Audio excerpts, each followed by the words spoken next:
আসসালামু আলাইকুম। আশা করি সবাই ভালো আছো। আজকে আমরা শিখব হচ্ছে রসায়ন প্রথম পত্রের একটি গুরুত্বপূর্ণ অধ্যায় গুণগত রসায়ন। আজকের ক্লাসে আমরা এই অধ্যায়টি টোটাল 14টি টাইপের মাধ্যমে পড়ব। এখন আমরা বেসিক পড়ব, দেখব টাইপ ভিত্তিকভাবে ঢাকা বিশ্ববিদ্যালয়ের বিগত 20 বছরের ভর্তি পরীক্ষার প্রায় সকল প্রশ্ন আমরা সমাধান করব এর মাধ্যমে। এছাড়াও আমরা গুচ্ছ ভর্তি পরীক্ষার প্রশ্ন সমাধান করব সকল। পাশাপাশি অন্যান্য বিশ্ববিদ্যালয় থাকবে, জাহাঙ্গীরনগর, চট্টগ্রাম, রাজশাহী। এছাড়াও দেখো, আমি যখন রসায়ন লেকচার দেই আমি সবসময় বলি যে বিশ্ববিদ্যালয় মেডিকেল কম্বোর মাধ্যমে তুমি রসায়ন প্রস্তুতিটা নিলে তোমার সবচেয়ে বেশি সুবিধা হবে। আমরা মেডিকেলেরও কিছু প্রশ্ন এখানের মধ্যে সমাধান করব। ভাইয়ার একটা ছোট পরিচয়, ভাইয়ের নাম হচ্ছে নাজমুল হোসেন সাকিব। আমি বর্তমানে রেটিনা এবং ইউসিসি কোচিং সেন্টারে টিচার হিসেবে যুক্ত রয়েছি।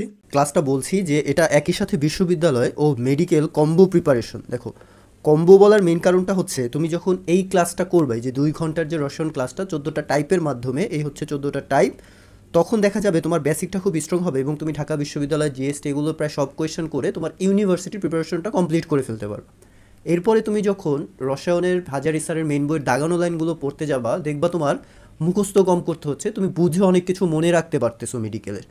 পাশাপাশি তুমি যদি অনুশীলনী কোয়েশ্চেনগুলো সলভ করো তাহলে তোমার পুরোপুরি কমপ্লিট হবে। এই কারণেই দেখো ভাই এখানে কম্বো রসায়ন প্রস্তুতি বলেছি। দেখো লেখা আছে যে টাইপ ভিত্তিক লেকচারের মাধ্যমে বিশ্ববিদ্যালয়ে প্রায় 100% তোমার কমপ্লিট হবে। মানে এই ক্লাসটার মাধ্যমে যারা ইউনিভার্সিটির প্রিপারেশন নিচ্ছ, শুধুমাত্র ঢাকা ইউনিভার্সিটি জিএসটিকে কেন্দ্র করে, তারা শুধু এই ক্লাসটা করলেই এনাফ।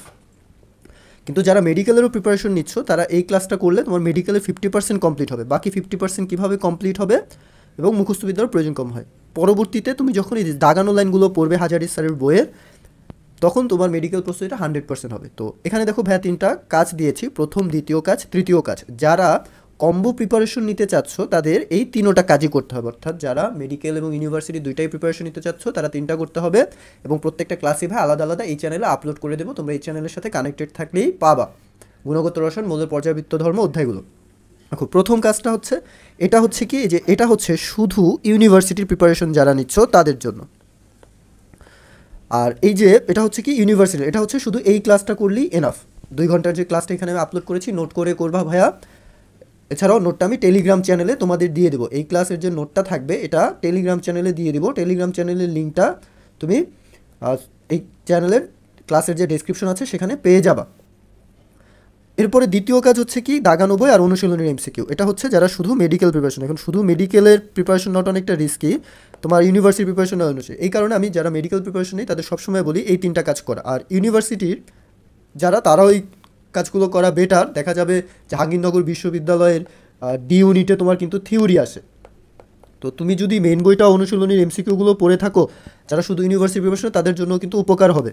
তোমার ডিউ হবে, জিএসটি হবে, মেডিকেলের কেমিস্ট্রিতে কিন্তু 25 মার্ক থাকে, সেটাও তোমার ভালোভাবে প্রিপারেশন হবে ইনশাল্লাহ। তো আমরা এখন ক্লাস লেকচার শুরু করি 14টা টাইপের মাধ্যমে। এই অধ্যায়টি টোটাল 14টি টাইপের মাধ্যমে আমরা এই অধ্যায়টি পড়ব। প্রথমে আমরা পরমাণুর মৌলিক কণিকা সম্পর্কে জানবো, আইসো। এখান থেকে দেখো যে কিছু টপিকের পাশে রিটার্ন লেখা আছে, বিগত বছরগুলোতে এখান থেকে রিটার্ন প্রচুর কোয়েশ্চেন এসেছে। এখন দেখো আমাদের কিছু ইম্পর্টেন্ট পার্ট, যেমন দেখো 4 নম্বর টাইপটা কোয়ান্টাম সংখ্যা, এটা খুবই গুরুত্বপূর্ণ। এছাড়াও আরও অনেকগুলো গুরুত্বপূর্ণ রয়েছে। তারপরে ধরো ইলেকট্রন বিন্যাস। ইলেকট্রন বিন্যাস জিনিসটা সহজ, বাট এখান থেকে কোয়েশ্চেন করে ঢাকা বিশ্ববিদ্যালয় প্রায়। এছাড়াও দেখো একদম শেষের দিকে টাইপ 11 থেকে 14, এই 4টা টাইপ এই অধ্যায়ের প্রাণ বলা হয়। এই 4টা টাইপ হচ্ছে মোস্ট ইম্পর্টেন্ট, এগুলো একটু আলাদাভাবে গুরুত্ব দিয়ে পড়বা। এছাড়াও আরও অনেকগুলো টাইপ রয়েছে, আমরা প্রত্যেকটা টাইপই আমরা টাইপ 1 থেকে তাহলে শুরু করি ভাইয়া। আমরা টাইপ 1-এ পরমাণুর মৌলিক কণিকা সম্পর্কে জানবো। পরমাণুর মৌলিক কণিকাগুলো 3টা সেকশনে যদি আমরা ভাগ করি, স্থায়ী রয়েছে, অস্থায়ী এবং রয়েছে কম্পোজিট কণিকা। স্থায়ী যে কণিকাগুলো রয়েছে এগুলো সম্পর্কে আমাদের সবারই বেশ ভালোভাবেই ধারণা রয়েছে। আমরা ইলেকট্রন, প্রোটন, নিউট্রন এগুলো সম্পর্কে জানি। এখন দেখো যে ইলেকট্রনের ক্ষেত্রে ইলেকট্রন কোন বিজ্ঞানী আবিষ্কার করছে এটা আমাদের একটু ধারণা রাখতে হবে, বিজ্ঞানী থমসন। প্রোটন কোন বিজ্ঞানী আবিষ্কার করেছেন? প্রোটন আবিষ্কার করেছেন হচ্ছে বিজ্ঞানী রাদারফোর্ড। এবং নিউটন আবিষ্কার করেছেন হচ্ছে বিজ্ঞানী চ্যাডউইক। ইলেকট্রনকে আমরা ই মাইনাস দ্বারা প্রকাশ করি, প্রোটনকে আমরা প্রকাশ করতে পারি পি, এবং প্রোটন মানে হচ্ছে 1 1, এবং নিউট্রনকে আমরা প্রকাশ করতে পারি 1 n 0। এরকম ভাবে আমরা এগুলোকে প্রকাশ করতে পারি। এগুলো একটু জেনে নিও যে কোনটাকে কিভাবে প্রকাশ করছি। আমরা এরপর অস্থায়ী কণিকাগুলো সম্পর্কে জানবো, সেগুলো সবার মধ্যে স্থায়ীভাবে থাকে না। আমরা একটা ছন্দের মাধ্যমে যদি বিষয়টাকে মনে রাখতে চাই, আমরা মনে রাখতে পারি হচ্ছে পা মিনি মেপো, এই ছন্দটার মাধ্যমে আমরা এটা মনে রাখার চেষ্টা করব। পা দিয়ে হচ্ছে কি পায়ন, ঠিক আছে ভাইয়া। মি দিয়ে হচ্ছে কি মিউন, নি দিয়ে হচ্ছে নিউট্রিনো এবং অ্যান্টি নিউট্রিনো।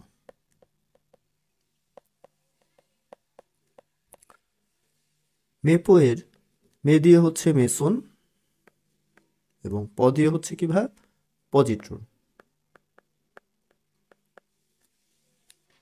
আমরা কম্পোজিট কণিকা সম্পর্কে জানবো। কম্পোজিট কণিকাগুলো মূলত তেজস্ক্রিয় হওয়ার জন্য খুবই বেশি দায়ী হয়। কম্পোজিট কণিকা আমরা দুইটা জানবো, সেটা হচ্ছে আদি মনে রাখবো হচ্ছে আলফা, এবং ডি দিয়ে আমরা মনে রাখবো হচ্ছে ডিউটেরিয়াম। দেখো এই দুইটার পাশেই লিখেছি ভারী, অর্থাৎ এই দুইটাই আলফা এবং ডিউটেরন এই দুইটাই ওজনে একটু ভারী থাকে। আলফা কণাকে কিভাবে প্রকাশ করা হয়, আমরা হিলিয়াম থেকে যদি দুইটা ইলেকট্রন বের করে দেই তাহলে হিলিয়াম, এটাকে বলা হচ্ছে আলফা কণার সংকেত। আমরা এরপরে নর্মালি যে মৌলগুলো সম্পর্কে জানি, আমাদের এটা সম্পর্কে সবার ধারণা আছে যে এখানের মধ্যে এ ধারা কি বোঝাবে, এ ধারা বোঝাবে ভর সংখ্যা বা নিউক্লিয়ন সংখ্যা। ভর সংখ্যা বা নিউক্লিয়ন সংখ্যা বলতে কি বোঝায়, একটা পরমাণুর প্রোটন ও নিউট্রনের সমষ্টি। তারপরে হচ্ছে কি জেড, জেড দিয়ে বোঝাচ্ছে কি ভাই প্রোটন সংখ্যা। এইখানে দেখো প্লাস মাইনাসে এটা দিয়ে বোঝাবে কি চার্জ সংখ্যা। আর এই যে দেখো এক্স, এটা দিয়ে বোঝায় ধরো অণু, যেমন O2। আমি যদি O2 লিখি তাহলে অক্সিজেন এখানে কয়টা আছে, দুইটা, এটা অক্সিজেন অণু। এই টুটা হচ্ছে কিসের মান ভাইয়া, এই এক্স এর মান। অণুতে পরমাণুর সংখ্যা, অক্সিজেন এখানে দুইটা পরমাণু আছে, দুইটি অক্সিজেন পরমাণু আছে, বোঝা যাচ্ছে। আমরা ইলেকট্রন সংখ্যা বের করব যে কোনো মৌল থেকে, কি জেড হচ্ছে কি প্রোটন সংখ্যা। এই প্রোটন সংখ্যা থেকে আমরা তার আয়নটা মাইনাস করলে আমরা হচ্ছে ইলেকট্রন সংখ্যা বের করতে পারবো। আর নিউট্রন সংখ্যা হচ্ছে কি ভাই, ভর সংখ্যা থেকে প্রোটন সংখ্যা মাইনাস করলে নিউট্রন সংখ্যা, আবার ভর সংখ্যা থেকে নিউট্রন সংখ্যা মাইনাস করলে প্রোটন সংখ্যা। এগুলো বেসিক, এগুলো আমাদের সবারই প্রায় জানা আছে। আমরা ধরো ছোট্ট একটা পার্ট করি। দেখো এখানে তোমাকে বলেছে যে এখানে অক্সিজেনের ইলেকট্রন সংখ্যা কত। দেখো এখানে অক্সিজেনের জন্য এটা হচ্ছে 8, 8 হচ্ছে ভাই কিসের মান, জেড এর মান। এবং এই যে 16, এই 16 হচ্ছে কিসের মান ভাই, এ এর মান। এবং এই যে -2 এটা হচ্ছে কিসের মান ভাই, এম এর মান। এম সমান কত, -2। তুমি জানো ইলেকট্রন সংখ্যা সমান হচ্ছে কি জেড, জেড কত ভাই 8, তাহলে 8 মাইনাস এই যে জেড মাইনাস হচ্ছে কি, তারপরে হচ্ছে কি প্লাস মাইনাসের, এখানে এমটা কি আছে -2, তাহলে -2 বসালে তুমি এখানে পাচ্ছ কত 10। যারা সহজে আয়ত্ত করতে পারো তারা তো এটা ইজিলি বের করতে পারবা। আমরা দেখো কিছু কোয়েশ্চেন সলভিং এ যাই। আমাদের কোয়েশ্চেন সলভিং প্র্যাকটিস করা খুবই গুরুত্বপূর্ণ, এবং কোয়েশ্চেন সলভিং এর সময় দেখাবো যে কিভাবে তোমাদের রিপিট কোয়েশ্চেনগুলো বারবার হয় এবং কিভাবে তোমরা অধ্যায়গুলো সাজিয়ে পড়তে পারবা সুন্দর করে। দেখো 1 নম্বর কোয়েশ্চেনটাতে আমরা লিখেছি যে কোন পরমাণু বা আয়নের ইলেকট্রন ও নিউট্রনের সংখ্যা সমান হয়। ঢাকা বিশ্ববিদ্যালয় 1819 সালে এসেছে। তুমি দেখো প্রথম অপশনে, অর্থাৎ আমরা এখন ইলেকট্রন নিউট্রনের সংখ্যা সমান, দেখো এই অপশনের মধ্যে ইলেকট্রন সংখ্যা কয়টা, প্রোটন সংখ্যাই তার কি ইলেকট্রন সংখ্যা। তাহলে এখানে যেহেতু কোনো আয়ন নেই তাহলে ইলেকট্রন সংখ্যা 4, তাহলে প্রোটন সংখ্যা বা নিউট্রন সংখ্যা কত হচ্ছে ভাই, নিউট্রন সংখ্যা হচ্ছে 9 থেকে 4 মাইনাস করলে আমরা পাচ্ছি 5। সেম প্রসেসে এটার মধ্যে ইলেকট্রন সংখ্যা কত 9, তারপরে হচ্ছে নিউট্রন সংখ্যা কত 10। এই অপশনটাতে খেয়াল করো, এটার মধ্যে ইলেকট্রন সংখ্যাটা আমরা কিভাবে বের করব, 11 মাইনাস +1, বোঝা যাচ্ছে। এই যে দেখো সোডিয়াম প্লাস আছে, তখন ইলেকট্রন এটার মধ্যে হয়ে যায় হচ্ছে 10টা, এবং নিউট্রন কয়টা থাকে, 23 থেকে 11 মাইনাস করলে থাকে হচ্ছে 12। আমরা এই অপশনটাতে খেয়াল করি, এখানে ইলেকট্রন কয়টা আছে, দেখো এটা হচ্ছে কিসের মান, জেড এর মান। তাহলে জেড মাইনাস হচ্ছে কি প্লাস মাইনাস এম, এম এর মান কত -2, তাহলে এখানে আমরা -2 বসালে আমরা কত পাচ্ছি 10, এবং নিউট্রন সংখ্যা আমরা কত পাচ্ছি 10। তাহলে দেখো ভাই কোনটা অপশন হচ্ছে আমাদের 4 নম্বরটায়, দেখো ইলেকট্রনও এটা তো 10, এটাও কত 10, তাহলে এই 10 আর এই 10 মিলে টি নাম্বার হচ্ছে অ্যান্সার হচ্ছে, বোঝা যাচ্ছে ভাই। এরপরে দেখো তোমাকে আরেকটা কোয়েশ্চেন, যে অক্সিজেন পরমাণুর নিউক্লিয়াসে প্রোটন সংখ্যা কত। মেডিকেল কোয়েশ্চেন, যে অক্সিজেন পরমাণু নিউক্লিয়াসে কি প্রোটন সংখ্যা। আমরা অক্সিজেনের সংকেত কি জানি, 16 আর হচ্ছে 8। অক্সিজেনের প্রোটন সংখ্যা কয়টা আছে নিউক্লিয়াসে, তাহলে 8টা, 8তম মৌল। পারমাণবিক সংখ্যাই কি প্রোটন সংখ্যা, অক্সিজেনের পারমাণবিক সংখ্যা 8। তারপরে দেখো কোয়েশ্চেন হচ্ছে ক্লোরিন পরমাণুর ভর সংখ্যা 35 হলে প্রোটন ও নিউট্রনের সম্পর্ক নিম্নের কোনটি? তোমাকে ভর সংখ্যা বলেছে। এখন ক্লোরিন কততম মৌল তুমি জানো ভাইয়া? 17তম মৌল, এবং ভর সংখ্যা বলে দিয়েছে 35। তাহলে প্রোটন সংখ্যা কত? 17। নিউট্রন সংখ্যা কত? 35 মাইনাস 17 মিলে 18। তাহলে দেখো এখান থেকে অপশন হচ্ছে আমাদের কোনটা? প্রথম অপশনটা, যে প্রোটন 17 নিউট্রন 18।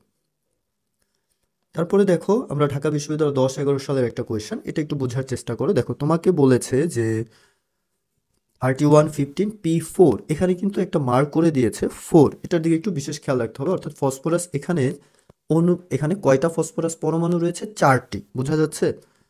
তোমাকে বলছে যে 15টি অণুর মধ্যে, কোয়েশ্চনে বলেছে যে 15টি অণুর মধ্যে কয়টি নিউট্রন আছে। এখন তোমাকে কোয়েশ্চনে দিয়েছে কি P4।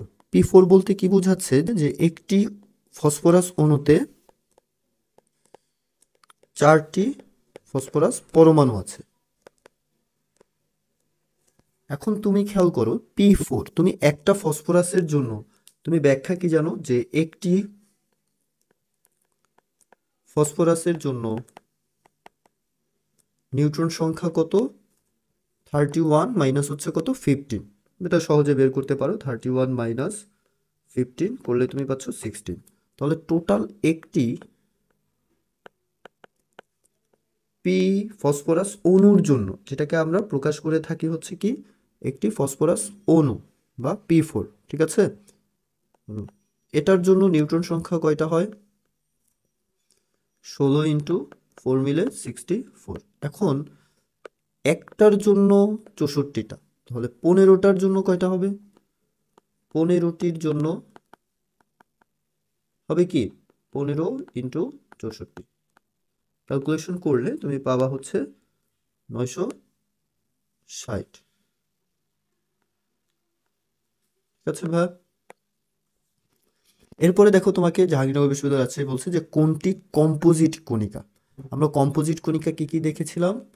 আলফা আর হচ্ছে ডিউটোরিন। তাহলে কোনটি কম্পোজিট কণিকা হবে ভাই? আলফা। এরপরে তোমাকে কোশ্চেনে বলেছে যে নিচের কোনটির প্রোটন সংখ্যা আলফা কোণার প্রোটন সংখ্যার সমান। তুমি আলফা কোণা বলতে কি জানো? 4 2 হিলিয়াম 2+। তার মানে এই যে আলফা কোণার প্রোটন সংখ্যা কত? 2। তাহলে এখানে কোনটার প্রোটন সংখ্যা 2? হাইড্রোজেনের প্রোটন সংখ্যা কত? 1। H প্লাসের জন্য প্রোটন সংখ্যা 1ই হচ্ছে, হিলিয়ামের জন্য প্রোটন সংখ্যা হচ্ছে 2। তাহলে অ্যান্সার হচ্ছে কত? C number. তারপরে বলছে যে কোনটি পরমাণুর স্থায়ী মূল কণিকা। দেখো স্থায়ী মূল কণিকা সহজ, ইলেকট্রন হচ্ছে পরমাণুর স্থায়ী মূল কণিকা। আমরা টাইপ 1 শেষ, আমরা এখন টাইপ 2-তে আসবো। টাইপ 2-তে আমরা আলোচনা করব হচ্ছে আইসো সম্পর্কিত। আইসো এর ক্ষেত্রে তোমাকে প্রথমেই কনসেপ্ট রাখতে হবে যে আইসো বলতে বোঝায় একই বা সেম। এখন আমরা এখানে 5টা প্রসেস পড়বো। একটা হচ্ছে আইসোটোপ পড়বো, আইসোটোন, আইসোবার, আইসো ইলেকট্রনিক। আমরা এই শব্দগুলোর শেষের যেই অক্ষরটা আছে সেটা মনে রাখবো। আইসোটোপের শেষে প, আইসোটোনের ন, আইসোবারের শেষে বার, আইসো ইলেকট্রনিকের শেষে ইলেকট্রনিক, আমরা এগুলো মনে রাখবো। তাহলে দেখো যে এই 4টা আমরা আগে পড়ি। দেখো আইসোটোপ, আইসোটোপ প দিয়ে কি হয় ভাইয়া? প্রোটন সংখ্যা। তাহলে আইসোটোপ মানে প্রোটন সংখ্যা সমান বাকি সব কি ভিন্ন। আইসোটোন নামের শেষে কি আছে? ন, ন দিয়ে কি হয়? নিউট্রন। তার মানে নিউট্রন সংখ্যা সমান বাকি সব হচ্ছে কি ভাইয়া? ভিন্ন। আইসোবার, বারের সাথে একটা ভর সংখ্যার উচ্চারণ, তার মানে এখানে ভর সংখ্যা সমান থাকবে বাকি সবগুলো কি হবে? ভিন্ন হবে। আইসো ইলেকট্রনিক, ইলেকট্রন সমান, ঠিক আছে? ইলেকট্রন যে সংখ্যা আছে সেই ইলেকট্রন সংখ্যাটা সমান। আমরা আরেকটা পার্ট পড়ি, সেটা হচ্ছে আইসোমার। আইসোমার কনসেপ্টটা দ্বারা বোঝায় তোমার কাছে মনে করো দুটি যৌগ, বা আইসোমারের হয় যৌগের জন্য, আইসোমার হয় যৌগের জন্য, আর 1 থেকে 4 আমরা যেগুলো পড়েছি এগুলো পরমাণুর জন্য। আইসোমার এই ক্ষেত্রে যেটা হয়, তোমাকে ধরো 2টা যৌগ দিবে, ওই 2টা যৌগের মধ্যে দেখবা যে পরমাণু সংখ্যা সমান, পরমাণু সংখ্যা 2টার মধ্যেই একই, অর্থাৎ কার্বন 10টা ছিল, নাইট্রোজেন 20টা ছিল, যাই আছে 2টার মধ্যে সমান আছে। কিন্তু ঘটনগত অর্থাৎ গাঠনিক ভিন্নতার কারণে যৌগগুলো ভিন্ন হয়ে যায়, গাঠনিক ভিন্নতা থাকে। অর্থাৎ পরমাণুর সংখ্যা সমান, অর্থাৎ একটা যৌগের মধ্যে যতগুলো পরমাণু ছিল 2টার মধ্যে সমান, কিন্তু গাঠনিক ভিন্নতার কারণে যৌগ দুটির ভিন্ন ভিন্ন নাম হয়ে যায়। এখন আমরা একটু উদাহরণে চলে যাই। দেখো আইসোটোপ নামের শেষে প আছে, তাই এখানে আমরা বলছি প্রোটন সংখ্যা সমান। আমরা যদি কিছু উদাহরণে যাই, আমরা অক্সিজেনের আইসোটোপগুলো সম্পর্কে ধারণা রাখতে পারি। অক্সিজেনের আইসোটোপ কয়টি? 3টি। কি কি? অক্সিজেন এই প্রত্যেকটার কি প্রোটন সংখ্যা সমান, তার মানে প্রত্যেকটা আগে 8 থাকবে। এটার ভর সংখ্যা আমি 16 ধরলাম, এটার 17, এটার ধরলাম হচ্ছে 18। এভাবে করে অক্সিজেনের 3টা আইসোটোপ। সেম প্রসেসে আবার কার্বনেরও 3টা আইসোটোপ হয়ে থাকে। কার্বনেরও 3টা আইসোটোপ হয়। আমরা কার্বনের ক্ষেত্রে কার্বন যেহেতু প্রোটন সংখ্যা সমান, সবগুলোই 6 আছে, তারপরে হচ্ছে C6 আছে, তখন এটা হয়ে যাবে কি 12, ভর সংখ্যা 13। তার মানে বাকি নিউট্রন সংখ্যাগুলো কি ভিন্ন ভিন্ন, বাট প্রত্যেকটা প্রোটন সংখ্যা সমান। এছাড়া আমরা একটা লাইন সবসময় মাথায় রাখবো যে সোডিয়াম ও গোল্ডের আইসোটোপ একটাই থাকে, অর্থাৎ এরা নিজেরাই নিজেদের আইসোটোপ। এটা আমরা আলাদাভাবে মাথায় রাখবো, আইসোটোপ একটি। এটা আমাদের একটু বিশেষভাবে মনে রাখতে হবে যে সোডিয়াম ও আইসোটোপ একটি, অর্থাৎ এরা নিজেরাই নিজেদের আইসোটোপ। অক্সিজেনের 3টা হয়, কার্বনের 3টা হয়, হাইড্রোজেনেরও 3টা হয়। এখন এই যে আইসোটোপ, এটা একই মৌলের জন্য হয়। যেহেতু প্রোটন সংখ্যা সমান, দেখো সবগুলো কার্বন সবগুলো অক্সিজেন এরকম, বাট এই যে 3 থেকে যে 4, এগুলো কি হয়? ভিন্ন ভিন্ন মৌলের জন্য হয়, ভিন্ন মৌলের জন্য হয়। যেমন আইসোটোন নামের শেষে ন আছে নিউট্রন সংখ্যা। আমরা যদি এটার উদাহরণে যাই, আমরা উদাহরণ হিসেবে সিলিকন এবং ফসফরাস দেখতে পারি। সিলিকনের প্রোটন সংখ্যা হচ্ছে 14 এবং ফসফরাসের প্রোটন সংখ্যা হচ্ছে 15। যেহেতু নিউট্রন সংখ্যা সমান থাকবে, আমরা সিলিকনের ভর সংখ্যা 30 এবং ফসফরাসের 31। দেখো এটার ক্ষেত্রেও নিউট্রন কত? 16, এবং এটার ক্ষেত্রেও নিউট্রন কত? 31 থেকে 15 মাইনাস করলে 16। তার মানে দুইটারই নিউট্রন সংখ্যা সমান হচ্ছে। আইসোবার মানে ভর সংখ্যা সমান হয়। আমরা যদি আর্গন ইউজ করি 18তম, এবং যদি পটাশিয়াম ইউজ করি, পটাশিয়াম তো না ভাই, ক্যালসিয়াম যদি ইউজ করি, দেখো আর্গন এবং পটাশিয়াম দুইটারই ভর সংখ্যা 40। তার মানে এই ভর সংখ্যা দুইটার জন্যই কি হচ্ছে? সমান হচ্ছে। সেই কারণে এগুলো এই দুইটা পরস্পরের কি আইসোবার। আর আইসো ইলেকট্রন মানে ইলেকট্রন সংখ্যা সমান। যেমন আমি সোডিয়াম প্লাস ধরলাম, আর হচ্ছে ম্যাগনেসিয়াম 2 প্লাস। দেখো সোডিয়াম প্লাস মানে ইলেকট্রন কয়টা? 10টা। ম্যাগনেসিয়াম 2 প্লাস মানে দুইটা ইলেকট্রন ছেড়ে দিয়ে ইলেকট্রন হয়ে গেছে কয়টা? দুইটার জন্য ইলেকট্রন হয়ে গেছে 10টা। সেই কারণে এগুলোকে পরস্পর আইসো ইলেকট্রনিক বলা হয়। তাহলে আমরা যদি পরিশেষে আরেকবার বলি, আইসোটপ নামের শেষে প আছে, তাই প্রোটন সংখ্যা সমান আইসোটোন। ন আছে, নিউট্রন সংখ্যা সমান আইসো বার। বারের সাথে ভরের উচ্চারণ, ভর সংখ্যা সমান আইসো ইলেকট্রনিক। ইলেকট্রন সংখ্যা সমান আইসো মার। এটা হচ্ছে যে দুইটা যৌগ, সবগুলো পরমাণু সংখ্যায় দুইটা যৌগের সমান, কিন্তু গাঠনিক কারণে এগুলোর নাম ভিন্ন হয়ে থাকে। দেখো ঢাকা বিশ্ববিদ্যালয়ে 11-12 সালের একটা কোয়েশ্চেন, যে নিম্নের মৌলগুলোর মধ্যে কি মিল আছে। দেখো অপশনগুলোর দিকে ফোকাস করো, তোমাকে বের করতে বলছে আইসোটোপ নাকি আইসো ইলেকট্রনিক নাকি আইসোমার আইসোটোনস। দেখো প্রথম অপশনটাই আগে কাটবা, কারণ কি আইসোটোপ, আইসোটোপ হয় কি ভাই? একই মৌলের। দেখো এখানে কিন্তু 3টা ভিন্ন ভিন্ন মৌল, তার মানে এ নাম্বার তো হওয়ার সুযোগই নেই। তারপর আইসোমার হয় কিসের জন্য? যৌগের জন্য, বি নাম্বার হওয়ার সুযোগ নেই। তাহলে সি আর ডি এর মধ্যে যে কোনো একটা কি হবে? অ্যান্সার হবে। আমরা যদি খেয়াল করি যে এখানে নিয়নের জন্য আইসোটোন নিউট্রন সংখ্যা সমান হতে হবে, আইসো ইলেকট্রনিক ইলেকট্রন সংখ্যা সমান হতে হবে। দেখো নিয়ন, এটার মধ্যে ইলেকট্রন সংখ্যা কত? নিয়নের জন্য ইলেকট্রন সংখ্যা এখানে আছে 10। প্রোটন সংখ্যা কত আছে? প্রোটন সংখ্যা আছে 10। ফ্লোরিন, ফ্লোরিনের জন্য ইলেকট্রন সংখ্যা কত আছে ভাই? ফ্লোরিনের জন্য ইলেকট্রন সংখ্যা দেখো মাইনাস আছে, মাইনাস মানে ফ্লোরিন একটা ইলেকট্রন গ্রহণ করেছে। তাহলে ফ্লোরিন হচ্ছে ইলেকট্রন 10 হচ্ছে। প্রোটন সংখ্যা কত হচ্ছে? 10 হচ্ছে। দেখো ম্যাগনেসিয়াম 2 প্লাস, ম্যাগনেসিয়াম 2 প্লাস দুইটা ইলেকট্রন কি ছেড়ে দিয়ে ইলেকট্রন হয়ে গেছে 10টা, বাট প্রোটন কয়টা হচ্ছে? 24 মাইনাস ম্যাগনেসিয়ামের পারমাণবিক সংখ্যা 12। তার মানে দেখো প্রোটন সংখ্যা ভিন্নতা আসতেছে, বাট সবগুলোর ইলেকট্রন সংখ্যা কি 10। তার মানে এগুলো পরস্পরের কি আইসোটোন, অর্থাৎ এটা হচ্ছে আমাদের সি নাম্বার হচ্ছে আমাদের অ্যান্সার। তারপরে দেখো তোমাকে ঢাকা বিশ্ববিদ্যালয় আবার কোয়েশ্চেন করেছে যে আইসোটোনের উদাহরণ কি। নামের শেষে কি আছে? ন। আইসোটোন, তার মানে আমরা এখানে নিউট্রন সংখ্যা হিসেব করব। নিউট্রন সংখ্যা হিসেব করতে গেলে যদি সবগুলো অপশন তুমি আলাদা আলাদা বের করো, দেখো লাস্ট অপশনটা আমাদের অ্যান্সার মিলে। এবং ফসফরাস, এটার মধ্যে নিউট্রন কত আছে? নিউট্রন আছে হচ্ছে 31 মাইনাস 15 16, আবার 32 মাইনাস 16, এটার জন্য নিউট্রন সংখ্যা 16। বাকিগুলো অ্যান্সার হচ্ছে না। তারপরে দেখো আমাদের আরেকটা কোয়েশ্চেন, যে দেখো 13 14, আবার 14 15তে তোমাকে বলছে যে কার্বন এবং অক্সিজেন পরস্পরের কি। দেখো প্রথমেই দুইটা কি ভিন্ন মৌল, ভিন্ন মৌল হওয়ার কারণে আইসোটোপ হওয়া সম্ভব না, আইসোমার যৌগের জন্য হয়। তার মানে বি আর সি এর মধ্যে যে কোনো একটা অ্যান্সার হবে। তাহলে তুমি চেক করো যে কার্বন এখানে তুমি নিউট্রন সংখ্যা কত পাচ্ছ, 14 মাইনাস 16 মিলে 8, আবার এটার জন্য নিউট্রন সংখ্যা কত পাচ্ছ, 16 মাইনাস মিলে 8, তাহলে দুইটা নিউট্রন সংখ্যা সমান, তাহলে অ্যান্সার হচ্ছে কি আইসোটোন। বোঝা যাচ্ছে? আইসোবার তো হওয়া সম্ভব নয়, ভর সংখ্যা দুইটার ভিন্ন ভিন্ন, একটা 14 একটা 16। দেখো ঢাকা বিশ্ববিদ্যালয়ের কোয়েশ্চেনগুলো কিন্তু একই টাইপের, রিপিট আসতেছে কিন্তু। এরপরে দেখো তোমাকে মেডিকেলের একটা কোয়েশ্চেন এসেছে যে যে সমস্ত পরমাণুর ভর সংখ্যা বা পারমাণবিক ওজন একই, তার মানে ভর সংখ্যা একই, ভর সংখ্যা একই হলে নামের সাথে উচ্চারণ কিসের আসে, আইসোবার, তাহলে অ্যান্সার হচ্ছে বি। তারপরে দেখো তোমাকে কোয়েশ্চেন করেছে যে অক্সিজেনে কতটি আইসোটোপ পাওয়া যায়, অক্সিজেনে কয়টা আইসোটোপ পাওয়া যাবে, আমরা দেখে এসেছি অক্সিজেনের আইসোটোপ হয় নর্মালি হচ্ছে 3টি হয়, তাহলে অক্সিজেনের আইসোটোপ হচ্ছে কয়টি, 3টি। এটা মেডিকেল 1920 সালের কোয়েশ্চেন। তারপরে বলছে নিম্নের কোনটির আইসোটোপ একটি, আমরা জানি যে সোডিয়াম ও গোল্ড এই দুইটার একটা হয়, তাহলে অ্যান্সার হচ্ছে কত ভাইয়া, সি নাম্বার। বোঝা যাচ্ছে? আমরা এখন টাইপ 3-তে চলে যাই, পরমাণুর বিভিন্ন মডেল সমূহ।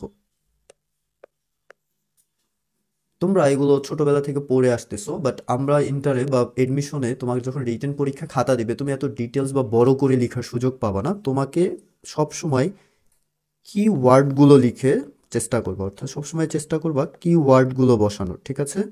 আমরা চেষ্টা করবো কিওয়ার্ড মুখস্থ রাখা, অর্থাৎ দেখো আমি কতগুলো কিওয়ার্ড রেখেছি, এগুলো সুন্দরভাবে মুখস্থ রাখো, এগুলো থেকেই তুমি ব্যাখ্যা দেওয়ার প্রসেস করবা। দেখো রাদারফোর্ড মডেলে প্রথমে কি নিয়ে সে নিউক্লিয়াস সম্পর্কে ধারণা দিয়েছে। নিউক্লিয়াস কি আধান বিশিষ্ট ভাইয়া, ধনাত্মক আধান বিশিষ্ট। এছাড়াও সে নিউক্লিয়াসটার ভর এবং আয়তন সম্পর্কে ব্যাখ্যা দিতে চেয়েছে।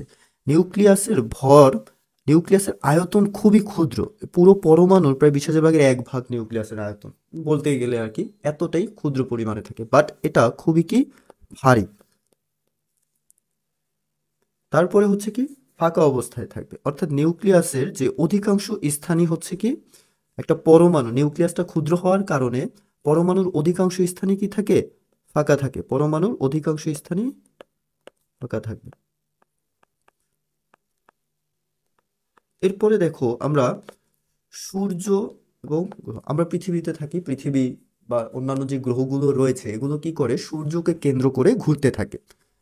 তাহলে সূর্যকে কেন্দ্র করে গ্রহসমূহ যেরকম ঘুরে, তেমনি বিজ্ঞানী রাদারফোর্ড বলতে চেয়েছেন ইলেকট্রনগুলো ওই গ্রহগুলোর মতো সূর্যের বদলে নিউক্লিয়াসকে কেন্দ্র করে ঘুরে, অর্থাৎ ইলেকট্রনগুলো ঘুরে, অর্থাৎ গ্রহসমূহ সূর্যকে কেন্দ্র করে ঘুরে এবং ইলেকট্রন সমূহ নিউক্লিয়াসকে কেন্দ্র করে ঘুরে। আমরা কিওয়ার্ড মনে রাখবো, পরীক্ষার সময় থাকলে বানিয়ে লিখবো অথবা শুধু কিওয়ার্ড দেবো, কারণ এত সময় থাকবে না, তোমাকে তো 0.5 1 নাম্বারের জন্য রিটেন কোয়েশ্চেনে আসবে। এ হচ্ছে প্রথম চারটা। 5 নম্বর অপশনে একটু খেয়াল করো যে আমাদের কেন্দ্রে নিউক্লিয়াস থাকে, এই নিউক্লিয়াসকে কেন্দ্র করে কি ইলেকট্রন ঘুরে। মনে করো তোমার হাতে একটা সুতা আছে, সুতার মধ্যে কোনো একটা বস্তু তুমি হাত দিয়ে ঘুরাচ্ছ, ওই বস্তুটা কি বাইরের দিকে ছিটকে চলে যেতে চাইছে, বাট তুমি সুতা দিয়ে টান দেওয়ার কারণে ওইটার মধ্যে কিন্তু একটা কেন্দ্রমুখী বল কাজ করতেছে, অর্থাৎ ইলেকট্রনটাও কি হয়, এই যে মাঝখানে প্লাস থাকার কারণে ইলেকট্রনটা নিউক্লিয়াসের দিকে কেন্দ্রমুখী বল কাজ করে এবং অত্যন্ত ঘূর্ণনের কারণে ইলেকট্রন কিন্তু আবার কেন্দ্র বিমুখী বলও কাজ করে। এই দুইটা বলের মান কি হয়, সমান হয়ে যায়। সেই কারণে দেখা যায় ইলেকট্রনটা এর পজিশনে থেকে ঘুরতে থাকে, কেন্দ্রমুখী বল সমান হচ্ছে কেন্দ্র বিমুখী বল, ঠিক আছে ভাই, কেন্দ্র বিমুখী বল। এরপরে রাদারফোর্ডের কিছু পরমাণু মডেলের সীমাবদ্ধতা আমাদের জানতে হবে, আমরা কিওয়ার্ডগুলো ফোকাস রাখবো। দেখো রাদারফোর্ড বলেছে যে গ্রহসমূহ সূর্যকে কেন্দ্র করে ঘুরে এবং সেটার মতোই ইলেকট্রনগুলো নিউক্লিয়াসকে কেন্দ্র করে ঘুরে। কিন্তু দেখো আমরা যে গ্রহে থাকি, ধরো পৃথিবী, এগুলো কিন্তু আধান নেই, বাট ইলেকট্রন কিন্তু আধান আছে। এটাই তার বলা ভুল হয়েছে যে ইলেকট্রন হচ্ছে কি চার্জ যুক্ত, কিন্তু গ্রহগুলো কি চার্জ বিহীন, তাই গ্রহের সাথে ইলেকট্রনের তুলনা তার সঠিক হয়নি। এছাড়াও দেখো 2 3 4 5 আকার আকৃতির ব্যাখ্যা কিসের, যে ইলেকট্রনগুলো কোন কক্ষপথে ঘুরবে এই কক্ষপথের কোনো আকার আকৃতির ব্যাখ্যা সে দিতে পারেনি। তারপরে বর্ণালী সম্পর্কে ধারণা দিতে পারেনি, বহু ইলেকট্রন কিভাবে থাকবে কিছু বলতে পারেনি। ম্যাক্সওয়েলের তথ্যানুসারে কি হয়, কোনো আয়ত বস্তু ঘুরতে থাকে কেন্দ্র চলে আসবে, বাট ইলেকট্রন কিন্তু ঘুরতে ঘুরতে কেন্দ্র চলে আসে না। দেখা যায় এই যে চারটা, এই চারটার কোনোটারই ব্যাখ্যা সে দিতে পারেনি। বোঝা যাচ্ছে? এভাবে করে কিওয়ার্ডগুলো মনে রেখে সীমাবদ্ধতাটা মনে রাখবা। আমরা এরপরে চলে যাব হচ্ছে বোর পরমাণু মডেল। বোর পরমাণু মডেল রাদারফোর্ড 1911 সালে তথ্য দিয়েছেন। বোর মডেলের তথ্য এসেছে 1913 সালে। বোর মডেল অনুসারে বিজ্ঞানী বলতে চেয়েছেন, প্রথমে কক্ষপথ সম্পর্কে ধারণা দিয়েছেন, পরবর্তীতে কৌণিক ভরবেগ এবং শক্তির শোষণ এবং বিকিরণ সম্পর্কে ধারণা আছে। কক্ষপথ বলতে কি বোঝায়? আমরা জানি যে কক্ষপথ বা অরবিট, এছাড়াও কিন্তু আরও নাম আছে, সেগুলো আমাদের মনে রাখতে হবে। শক্তি স্তর অথবা কি শেল, আমরা বলতে পারি হচ্ছে শেল বলতে পারি, এছাড়াও শুধু স্তরও বলতে পারি। এগুলোর নামগুলো আমাদের মনে রাখতে হবে। দেখো, আমরা প্রথম কক্ষপথকে বলি হচ্ছে কি কে শেল, ঠিক আছে, কে শেল। কে শেল মানে এন এর মান কত? 1। দ্বিতীয় কক্ষপথকে আমরা বলি হচ্ছে এল শেল, এন এর মান কত? 2। তৃতীয় কক্ষপথকে আমরা বলি হচ্ছে এম, যেখানে এন এর মান হচ্ছে কত ভাই? 3। এবং চতুর্থ কক্ষপথকে আমরা বলি হচ্ছে এন শেল, যেখানে এন এর মান হচ্ছে 4। তার মানে তোমাকে কখনো যদি বলে এম শেল, এম এম মানে এন এর মান কত হবে? 3, অর্থাৎ তৃতীয় কক্ষপথ বোঝাবে। যদি বলে এল শেল, তার মানে কোন কক্ষপথ বোঝাবে? দ্বিতীয় কক্ষপথ। আমরা এরপরে প্রসেসে যাব, সেটা হচ্ছে কৌণিক ভরবেগ। কৌণিক ভরবেগের ক্ষেত্রে কি ধারণা দিয়েছেন যে কৌণিক ভরবেগকে প্রকাশ করা হয় এম ভি আর সমান হচ্ছে এন এইচ বাই 2 পাই। এখানে ভাইয়া এম হচ্ছে কি? এম হচ্ছে ইলেকট্রনের ভর, বি হচ্ছে কি ইলেকট্রনটা কিভাবে ঘুরছে সেই বেগটা, আর হচ্ছে কি কক্ষপথের ব্যাসার্ধ, অর্থাৎ দ্বিতীয় কক্ষপথ হলে সেটার ব্যাসার্ধ, তৃতীয় হলে সেটার ব্যাসার্ধ। এখানে দেখো এন হচ্ছে কি কক্ষপথের সংখ্যা, কততম কক্ষপথ, চতুর্থ নাকি পঞ্চম। যেমন তোমাকে আমি বললাম কেশেল, কেশেল মানে প্রথম কক্ষপথ। এই এসটা দ্বারা বোঝা হচ্ছে কি ভাই? প্লাঙ্কের ধ্রুবক। প্লাঙ্কের ধ্রুবকের মানগুলো একটু মনে রেখো, 6.62 × 10⁻34। এককটা ভালোভাবে খেয়াল রাখো, জুল সেকেন্ড অথবা kg metre square second inverse. যদি আমরা জুলের বদলে আর্জ নেই, তখন এটার 34 এর বদলে 27 হয়ে যায়। আমরা এরপরে জানবো হচ্ছে শক্তির শোষণ এবং বিকিরণ সম্পর্কে। শক্তি কি হয়? ইলেকট্রন এক শক্তি স্তর থেকে আরেক শক্তি স্তরে চলে যায়। বোর পরমাণু মডেলে বলেছে যে ইলেকট্রন এক শক্তি স্তর থেকে আরেক শক্তি স্তরে যাওয়ার সময় শক্তির শোষণ বা বিকিরণ হয়। কখনো নিম্ন শক্তি স্তর থেকে উচ্চ শক্তি স্তরে যেতে পারে, আবার উচ্চ থেকে নিম্ন শক্তি স্তরে যেতে পারে। যে চিত্রের মাধ্যমে বোঝায়, আমরা ধরে নিলাম এটা প্রথম শক্তি স্তর, যেটা শক্তি E1, এটা ধরে নিলাম হচ্ছে এখানে দ্বিতীয় শক্তি স্তর, যেটার শক্তি হচ্ছে কি E2। ই দিয়ে বোঝাচ্ছে এনার্জি বা শক্তি। তখন মনে করো একটা ইলেকট্রন এই শক্তি স্তর থেকে এই শক্তি স্তরে লাফিয়ে যাচ্ছে প্রথম থেকে দ্বিতীয়, তখন টোটাল যে এনার্জি ই সমান আমরা লিখতে পারি E1 - E2। এই যে এখানে একটা শক্তির পার্থক্য হচ্ছে, তখন এগুলো বিভিন্ন বর্ণ প্রদর্শন করে। অর্থাৎ ইলেকট্রন এমন হতে পারে প্রথম থেকে দ্বিতীয়তে যেতে পারে, জাস্ট ধরে নিলাম, যেটাকে আমরা চাইলে বলতে পারি কি নিম্ন থেকে উচ্চ, নিম্ন থেকে উচ্চ। এমনও হতে পারে তোমার দ্বিতীয় থেকে পঞ্চম গেল, এটাও কি নিম্ন থেকে উচ্চ। আবার উচ্চ থেকে নিম্নতেও আসতে পারে, মানে এটাকে আমরা বলবো উচ্চ থেকে নিম্ন। আমরা এখানে একটা ছন্দ মনে রাখবো, সেটা হচ্ছে কি নিউস। এই নি দিয়ে মনে রাখবো নিম্ন, ও দিয়ে উচ্চ, স দিয়ে হচ্ছে শোষণ। অর্থাৎ কোনো ইলেকট্রন যখন নিম্ন থেকে উচ্চতে আসে, তখন শক্তির কি হয়? শোষণ হয়। তুমি একটা মনে রাখবে, অপরটা তোমার অটোমেটিক মনে থাকবে। আর উচ্চ থেকে নিম্নতে আসলে কি হয়? বিকিরণ। এই বিকিরণ এই উচ্চ থেকে নিম্নতে আসার সময়, এই বিকিরণের সময় বিভিন্ন বর্ণ প্রদর্শন করে থাকে বা রং প্রদর্শন করে, এগুলোকে আয়োজনে বর্ণালী বলা হচ্ছে। এই হিসেব করে আমরা যদি একটু ফর্মুলাতে চলে যাই, আমরা লিখতে পারি হচ্ছে যে ডেল ই সমান আমরা E1 - E2, এছাড়া ডেল ই সমান হচ্ছে কি এইচ এফ। এইচ হচ্ছে কি আমাদের প্লাঙ্কের ধ্রুবক, আমরা একটু আগে পড়ে এসেছি। এখানে এফটাকে আমরা বলি হচ্ছে কি ভাই? কম্পাঙ্ক, যার একক হচ্ছে কি হার্জ, এইচ জেড বা সেকেন্ড ইনভার্সাল। এফ সমান আমরা জানি সি বাই ল্যামডা। ল্যামডা হচ্ছে কি তরঙ্গ দৈর্ঘ্য, আর সি হচ্ছে কি ভাই? আলোর বেগ, 3 × 10⁸ মিটার পার সেকেন্ড। তাহলে আমরা চাইলে এটাকে লিখতে পারি কি এইচ সি বাই ল্যামডা। এখানে দুইটা জিনিস ফোকাস করো। একটা দেখো যে শক্তি কম্পাঙ্কের সমানুপাতিক হচ্ছে এবং শক্তি তরঙ্গ দৈর্ঘ্যের ব্যস্তানুপাতিক হচ্ছে, যেহেতু ল্যামডাটা নিচে আছে। তার মানে তুমি বলতে পারো যে তরঙ্গ দৈর্ঘ্য বৃদ্ধি করলে শক্তি কি হবে? কমে যাবে। কনসেপ্ট বোঝা যাচ্ছে? অথবা কম্পাঙ্ক কি কমে যাবে। তরঙ্গ দৈর্ঘ্য বেশি হলে শক্তি এবং কম্পাঙ্ক কম, তরঙ্গ দৈর্ঘ্য কম হলে শক্তি এবং কম্পাঙ্ক বেশি। এ হচ্ছে মোটামুটি আমাদের ধারণা। এরপরে দেখো, আমরা বোরের কিছু সীমাবদ্ধতা পড়বো। বোর পরমাণু মডেলের কিছু সীমাবদ্ধতাও রয়েছে। বোর পরমাণু মডেলে এক ইলেকট্রনের জন্য বর্ণালী ব্যাখ্যা করা যায়। যেমন আমরা হাইড্রোজেন লিখতে পারি হিলিয়াম প্লাস, হিলিয়াম প্লাস মানে একটা ইলেকট্রন ছেড়ে দিয়েছে, লিথিয়াম 2+। অর্থাৎ এগুলো কি পারে, বাট যদি বহু ইলেকট্রন হয়ে যায় সেটার ব্যাখ্যা কিন্তু সে দিতে পারে না। যেরকম আমি যদি লিখি লিথিয়াম প্লাস, এর মানে এটার মধ্যে ইলেকট্রন আছে কয়টা ভাই?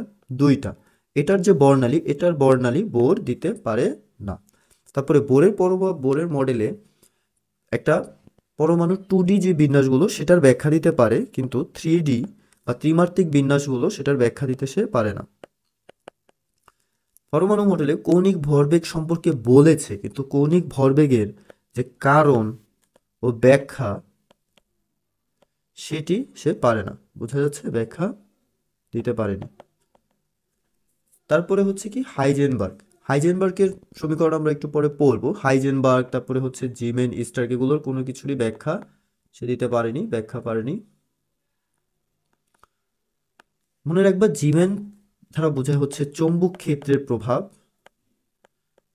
এবং স্টার্ক দ্বারা বোঝাচ্ছে হচ্ছে কি বিদ্যুৎ ক্ষেত্রের।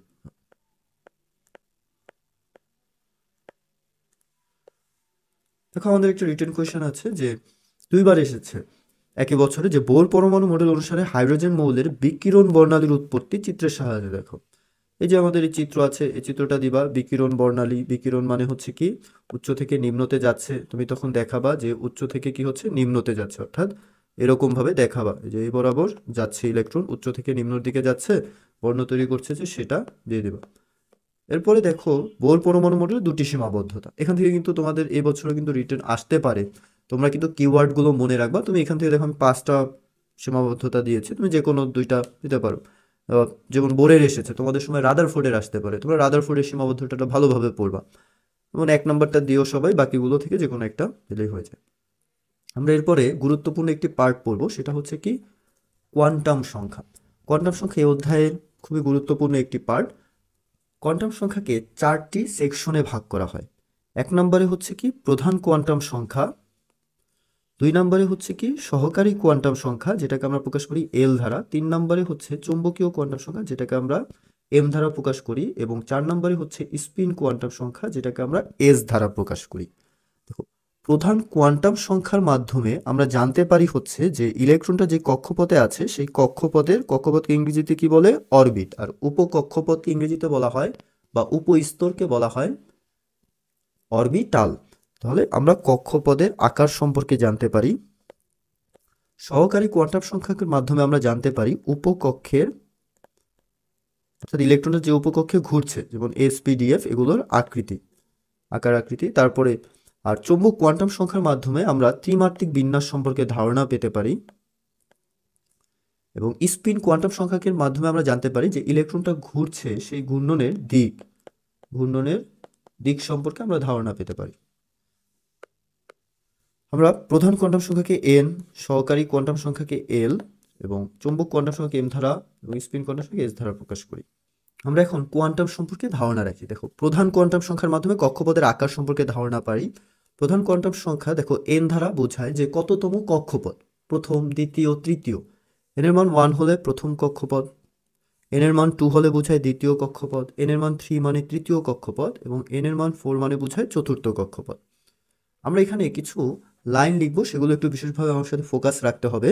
সেটা হচ্ছে যে এল বলতে বোঝায় সহকারী কোয়ান্টাম সংখ্যা। এল এর মান 0 সহ কি হয়? n-1 পর্যন্ত হয়। এল এর মান 0 সহ n-1 পর্যন্ত হয়। তারপরে ধরো এম এর মান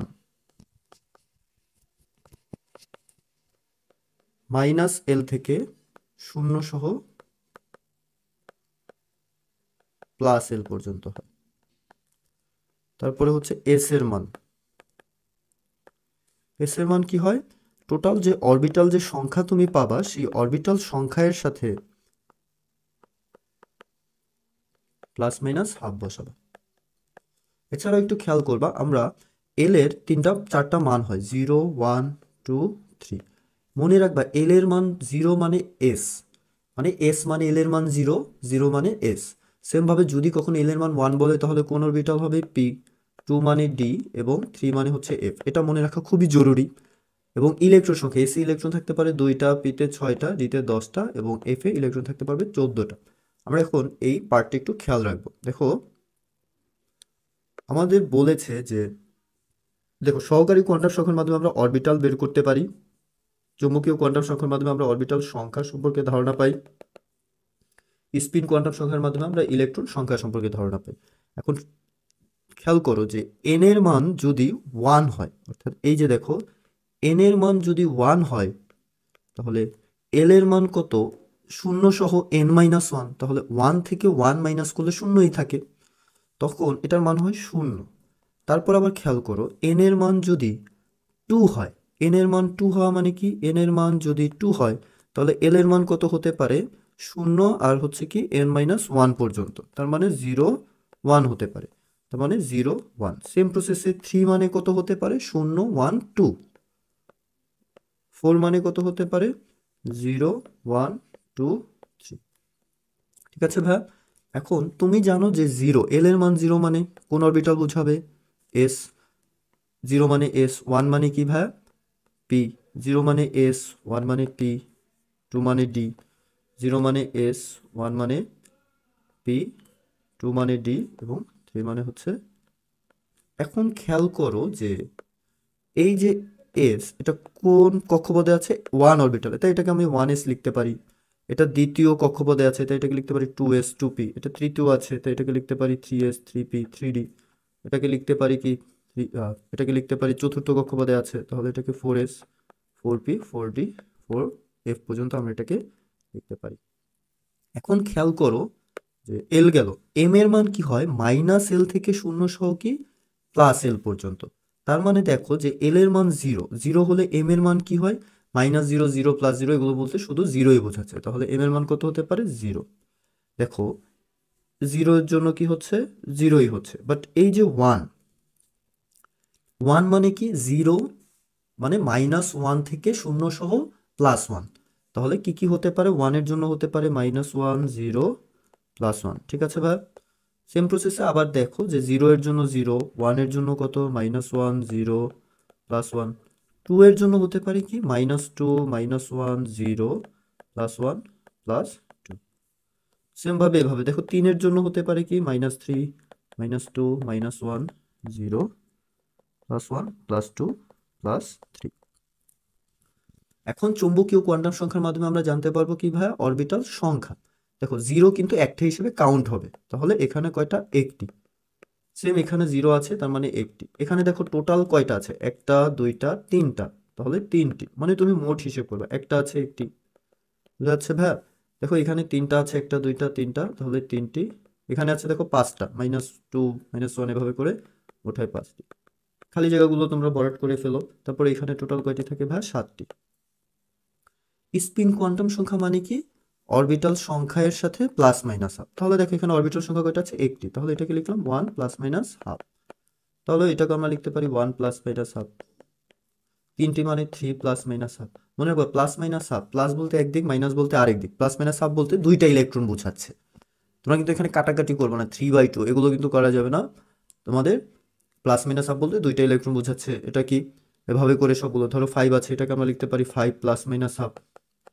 ধরো এখানে আছে 7, এটাকে আমরা লিখতে পারি 7 প্লাস মাইনাস হাফ। খালি জায়গাগুলো সুন্দরভাবে বর্ড করে ফেলো। দেখো এখানে প্লাস মাইনাস হাফ কয়টা আছে, একটা। প্লাস মাইনাস হাফ দ্বারা বোঝায় দুইটা ইলেকট্রন, তাহলে দুইটি দুইটি। দেখো 3 আছে, প্লাস মাইনাস হাফ দ্বারা বোঝায় দুইটা ইলেকট্রন, তার মানে 2 এর সাথে 3 গুণ করলে কয়টা হয়, 6টি। ধরো প্লাস মাইনাস হাফ দ্বারা 2 বোঝাচ্ছে, 2 এর সাথে 5 গুণ করলে হয় 10টি। সেম প্রসেসে এখানেও সাথে সাথে 2 গুণ করলে আমরা পাচ্ছি 14টি। এভাবে করে আমরা কোয়ান্টাম সংখ্যা সম্পর্কে ধারণা পাবো। ঠিক আছে ভাই, কোয়ান্টাম সংখ্যা গুরুত্বপূর্ণ, বিশেষভাবে এভাবে পড়ো। দেখো বিগত বছরের কোয়েশ্চেনগুলো কিভাবে রিপিট হচ্ছে এবং একই কোয়েশ্চেন কিভাবে তোমাকে নকল করে দিচ্ছে, এটার দিকে তোমাকে একটু বিশেষ খেয়াল রাখতে হবে। তো তোমাকে বলেছে যে কোন কোয়ান্টাম সংখ্যা অরবিটালের, দেখো অরবিটাল, অরবিটাল মানে কি, এসপিডিএফ, যে উপকক্ষপথগুলো রয়েছে বা উপস্তর সেগুলো বোঝাচ্ছে। তাহলে এসপিডিএফ আমরা কিসের মাধ্যমে জানতে পারি, আমরা একটু আগে দেখেছি যে অরবিটাল আমরা জানতে পেরেছি কি, এল এর মাধ্যমে। তাহলে আমরা বলতে পারি যে আমাদের অ্যান্সার হচ্ছে বি নাম্বার এল। এটা ঢাকা বিশ্ববিদ্যালয় 3-4-এ আসছে। তারপরে দেখো তোমাকে একটি অরবিটালের এন এর মান 3 বলে দিছে, এল এর মান 2, এম এর মান 1, এস এর মান প্লাস হাফ। ইলেকট্রনের সংখ্যা দেখো এন এর মান 3 তৃতীয় কক্ষপথে, এল এর মান 2, ডি অরবিটালে এম 1 আছে। দেখো এখানে শুধু প্লাস হাফ দিয়েছে, প্লাস হাফ কয়টার জন্য হয়, একটা ইলেকট্রনের জন্যই হয়।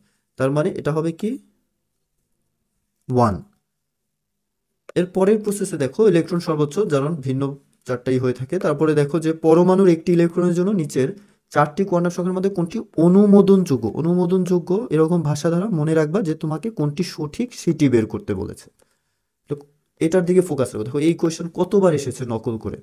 দেখো এন এর মান 1 হলে এল এর মান কি 1 হওয়া সম্ভব না, তার মানে এটা কি ভুল। বোঝা যাচ্ছে ভাইয়া, এটা সম্ভব না। সেম ভাবে দেখো এন এর মান 3 হলে এল এর মান কত হতে পারে 0 1 2, তাহলে 1 হচ্ছে, সমস্যা নেই। এখন এল এর মান 1 হলে এম এর মান কি -2 হওয়া সম্ভব? সম্ভব না, তার মানে এটা হচ্ছে আমাদের ভুল। দেখো এন এর মান 2 হলে এল এর মান 0 1, হ্যাঁ ঠিক আছে। এল এর মান 1 হলে এম এর মান হতে পারে কি -1 0 +1, তার মানে 0 আছে, ঠিক আছে। দেখো এস এর মান কি +1, হ্যাঁ এটা হচ্ছে কি আমাদের সঠিক।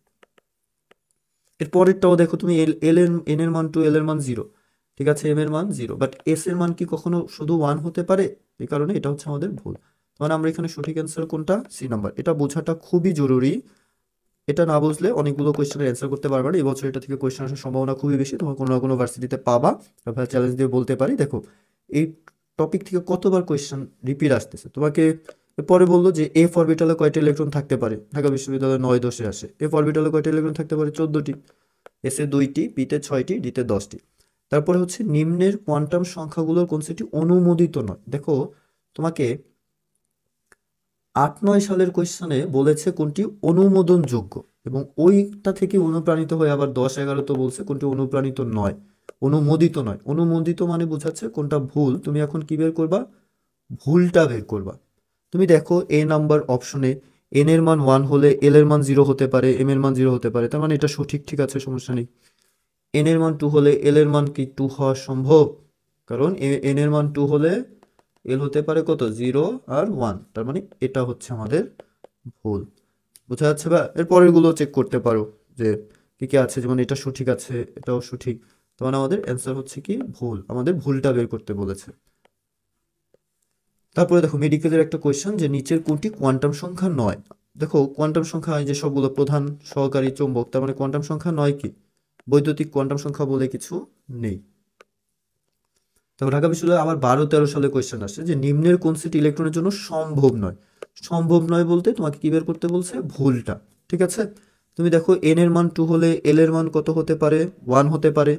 এল এর মান 1 হলে এম এর মান হতে পারে কি -1 0 +1, তার মানে 0 হচ্ছে, সমস্যা নেই, প্লাস আপ, তার মানে এটা সঠিক। তুমি ভুলটা খুঁজে বের করবা। এন এর মান যদি 3 হয় তাহলে এল এর মান হতে পারে 0 1 2, তাহলে 1 আছে, ঠিক আছে। এখন দেখো এল এর মান যদি 1 হয় এম এর মান কি 2 হতে পারে? তুমি জানো এল এর মান 1 এর জন্য এম এর মান হতে পারে কি -1 0 +1, তাহলে এই তিনটার মধ্যে কোনোটা এখানে নাই, তার মানে এটা হচ্ছে আমাদের কি ভুল। আমাদের ভুলটা বের করতে বলেছে। দেখো এই কোয়েশ্চেন কতবার আসতেছে। তারপরে দেখো বলছে যে 2p অরবিটালের জন্য এন এর মান তুমি জানো 2, এখানে দেখো শক্তি স্তর কত? 2, তাহলে এন এর মান কত? 2। পি মানে তুমি এল এর মান কত জানো? 1। এস মানে এল এর মান 0, পি মানে 1, ডি মানে 2, এফ মানে 3। তাহলে এল এর মান যদি 1 হয় তাহলে এম এর মান হতে পারে কি -1 0 +1। দেখো এই অপশনগুলো কোথায় আছে? তোমার বি নাম্বার অপশনে আছে। বোঝা যাচ্ছে? দেখো কতবার আসতেছে, যে রিসেন্ট সালে এসেছে। দেখো রিসেন্ট সালে ঢাকা বিশ্ববিদ্যালয় 19-20 যে উত্তেজিত অবস্থায় হাইড্রোজেন পরমাণুর কোয়ান্টাম সংখ্যা বলে দিছে যে n সমান 4 এবং l সমান 1। তুমি খেয়াল করো যে L1 মানে তুমি কোন অরবিটাল জানো? পি, তার মানে অ্যান্সার হচ্ছে কি পি। এস এর জন্য এল এর মান কত ভাইয়া? এস এর জন্য এল এর মান হচ্ছে 0, ডি এর জন্য এল এর মান কত? 2, এখানের জন্য এল এর মান 2, তাহলে এটাই হচ্ছে আমাদের সঠিক, যেটা এল এর জন্য 1। বোঝা যাচ্ছে? ব্যাখ্যাগুলো কিন্তু বুঝতে হবে। দেখো কতবার একই টপিক থেকে কোয়েশ্চেন আসতেছে। তারপর বলছে কোন উপস্থিতি সম্ভব নয়। দেখো প্রথম অপশনে দেখো এন এর মান 2, যেহেতু 2 আছে। এখন এন এর মান 2 হলে এল এর মান কত হয়? 0 আর 1। 0 এর জন্য জানো এস, 1 এর জন্য জানো পি, তার মানে এন এর মান 2 হলে কখনো কি ডি সম্ভব হচ্ছে? ডি সম্ভব হচ্ছে না, তার মানে এটা সম্ভব না। যেমন ধরে যে এটা কেন হচ্ছে, এটা তুমি বুঝো, আমাদের অ্যান্সার হচ্ছে এটা, তবে এটা এই অপশনটাও বুঝো, এখানে আমি ডি লিখেছি, সি হবে। দেখো এন এর মান কত? 4, তাহলে এল এর মান কত হতে পারে? 0 1 2 3। তুমি জানো 0 এর জন্য এস, 1 এর জন্য কি পি, 2 এর জন্য কি জানো? ডি এবং 3 এর জন্য হচ্ছে এফ। তাহলে এই যে এফ হচ্ছে সম্ভব হচ্ছে, তোমাকে সম্ভব নয় বের করতে বলছে। তারপরে দেখো কোয়েশ্চেন, তোমাকে গুচ্ছ ভর্তি পরীক্ষা এবং ঢাকা বিশ্ববিদ্যালয় যা করবে গুচ্ছ ভর্তি পরীক্ষায় তাই একটু ঘুরিয়ে পেঁচিয়ে একই টপিক একই রিলেটেড কোয়েশ্চেন করবে। তোমাকে বলেছে যে অ্যালুমিনিয়াম মৌলের 3p1 ইলেকট্রনের কোয়ান্টাম সংখ্যার সেট NLM কোনটি? তুমি 3p1 বলে দিছে, তুমি জানো 3 মানে n এর মান কত 3, p এর জন্য l এর মান কত 1 এবং m এর মান কত হতে পারে ভাইয়া? -1 0 +1। তুমি দেখো এই অপশনগুলো তোমার কোথায় আছে? 3 1 1 একদম প্রথম অপশনটাই আছে, তার মানে সঠিক অ্যান্সার হচ্ছে, দেখো সি নাম্বারটা কেন হচ্ছে না, কারণ 0, p মানে l এর মান সবসময় 1 হবে। তার মানে ভর্তি পরীক্ষাগুলো থেকে তোমরা একটা জিনিস মাথায় রাখতে পারো, এখানে একটা মিম আছে, এটা আমি সবসময় আমার ক্লাস যারা করেছো বা অনলাইনে যারা আমার বিগত 2টা ক্লাস করে দেখেছো, দেখবা যে প্রত্যেকটা কোয়েশ্চেনই কিন্তু আগের বিগত বছরগুলো থেকে রিলেটেড টাইপে আসে। আমি যে লেকচারগুলো সাজাই এগুলো আমি সেই 20 সালের সাজানো, আমি বিগত বছরগুলো থেকে কিন্তু পেস্ট কপি করে আমার লেকচারগুলো সাজানো, কোনো বইয়ের সাথে খুব একটা হামারি মিল পাবা না। আমি এভাবে পড়ি, একটু কম পড়ি, নিজে কম স্টুডেন্টদেরও পড়াই, বাট আল্লাহর রহমতে গত 3 বছর ধরে বেশ ভালো কমন আসতেছে। যেভাবে বাকিদের পড়াচ্ছি তোমাদেরও সেম লেকচারই দিচ্ছি। দেখো মিস্টার বিন, মনে করো উনি হচ্ছে ডিউ কোয়েশ্চন,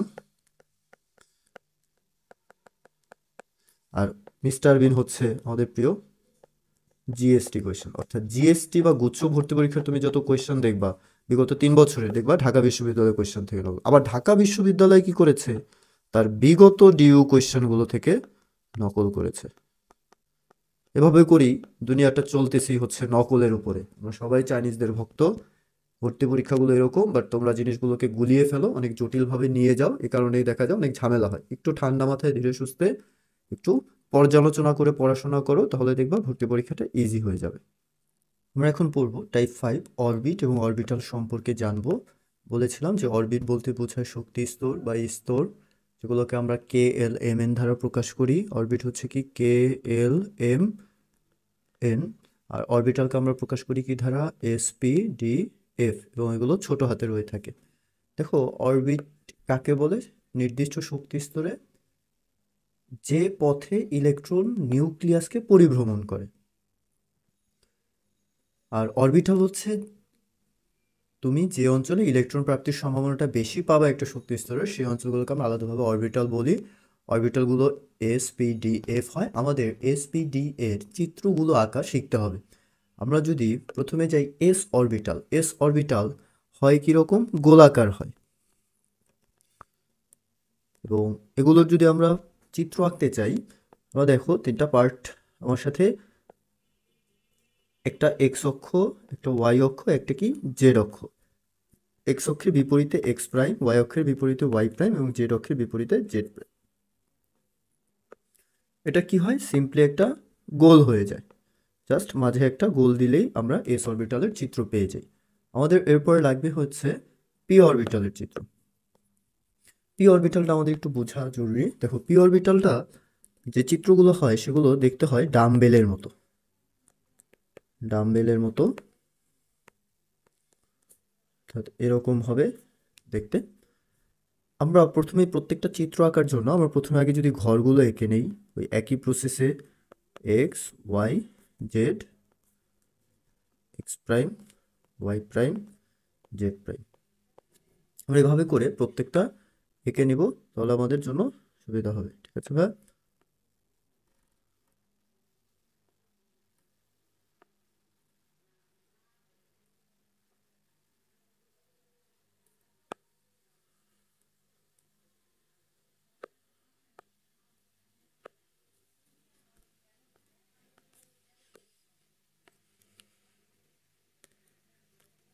এগুলোকে কপি করে এখানে বসিয়ে দিচ্ছি। অর্থাৎ প্রত্যেকটার জন্য আমরা এগুলো একটু এঁকে নিব, প্রত্যেকটার জন্য লাগবে সেম প্রসেসে প্রত্যেকটার জন্য।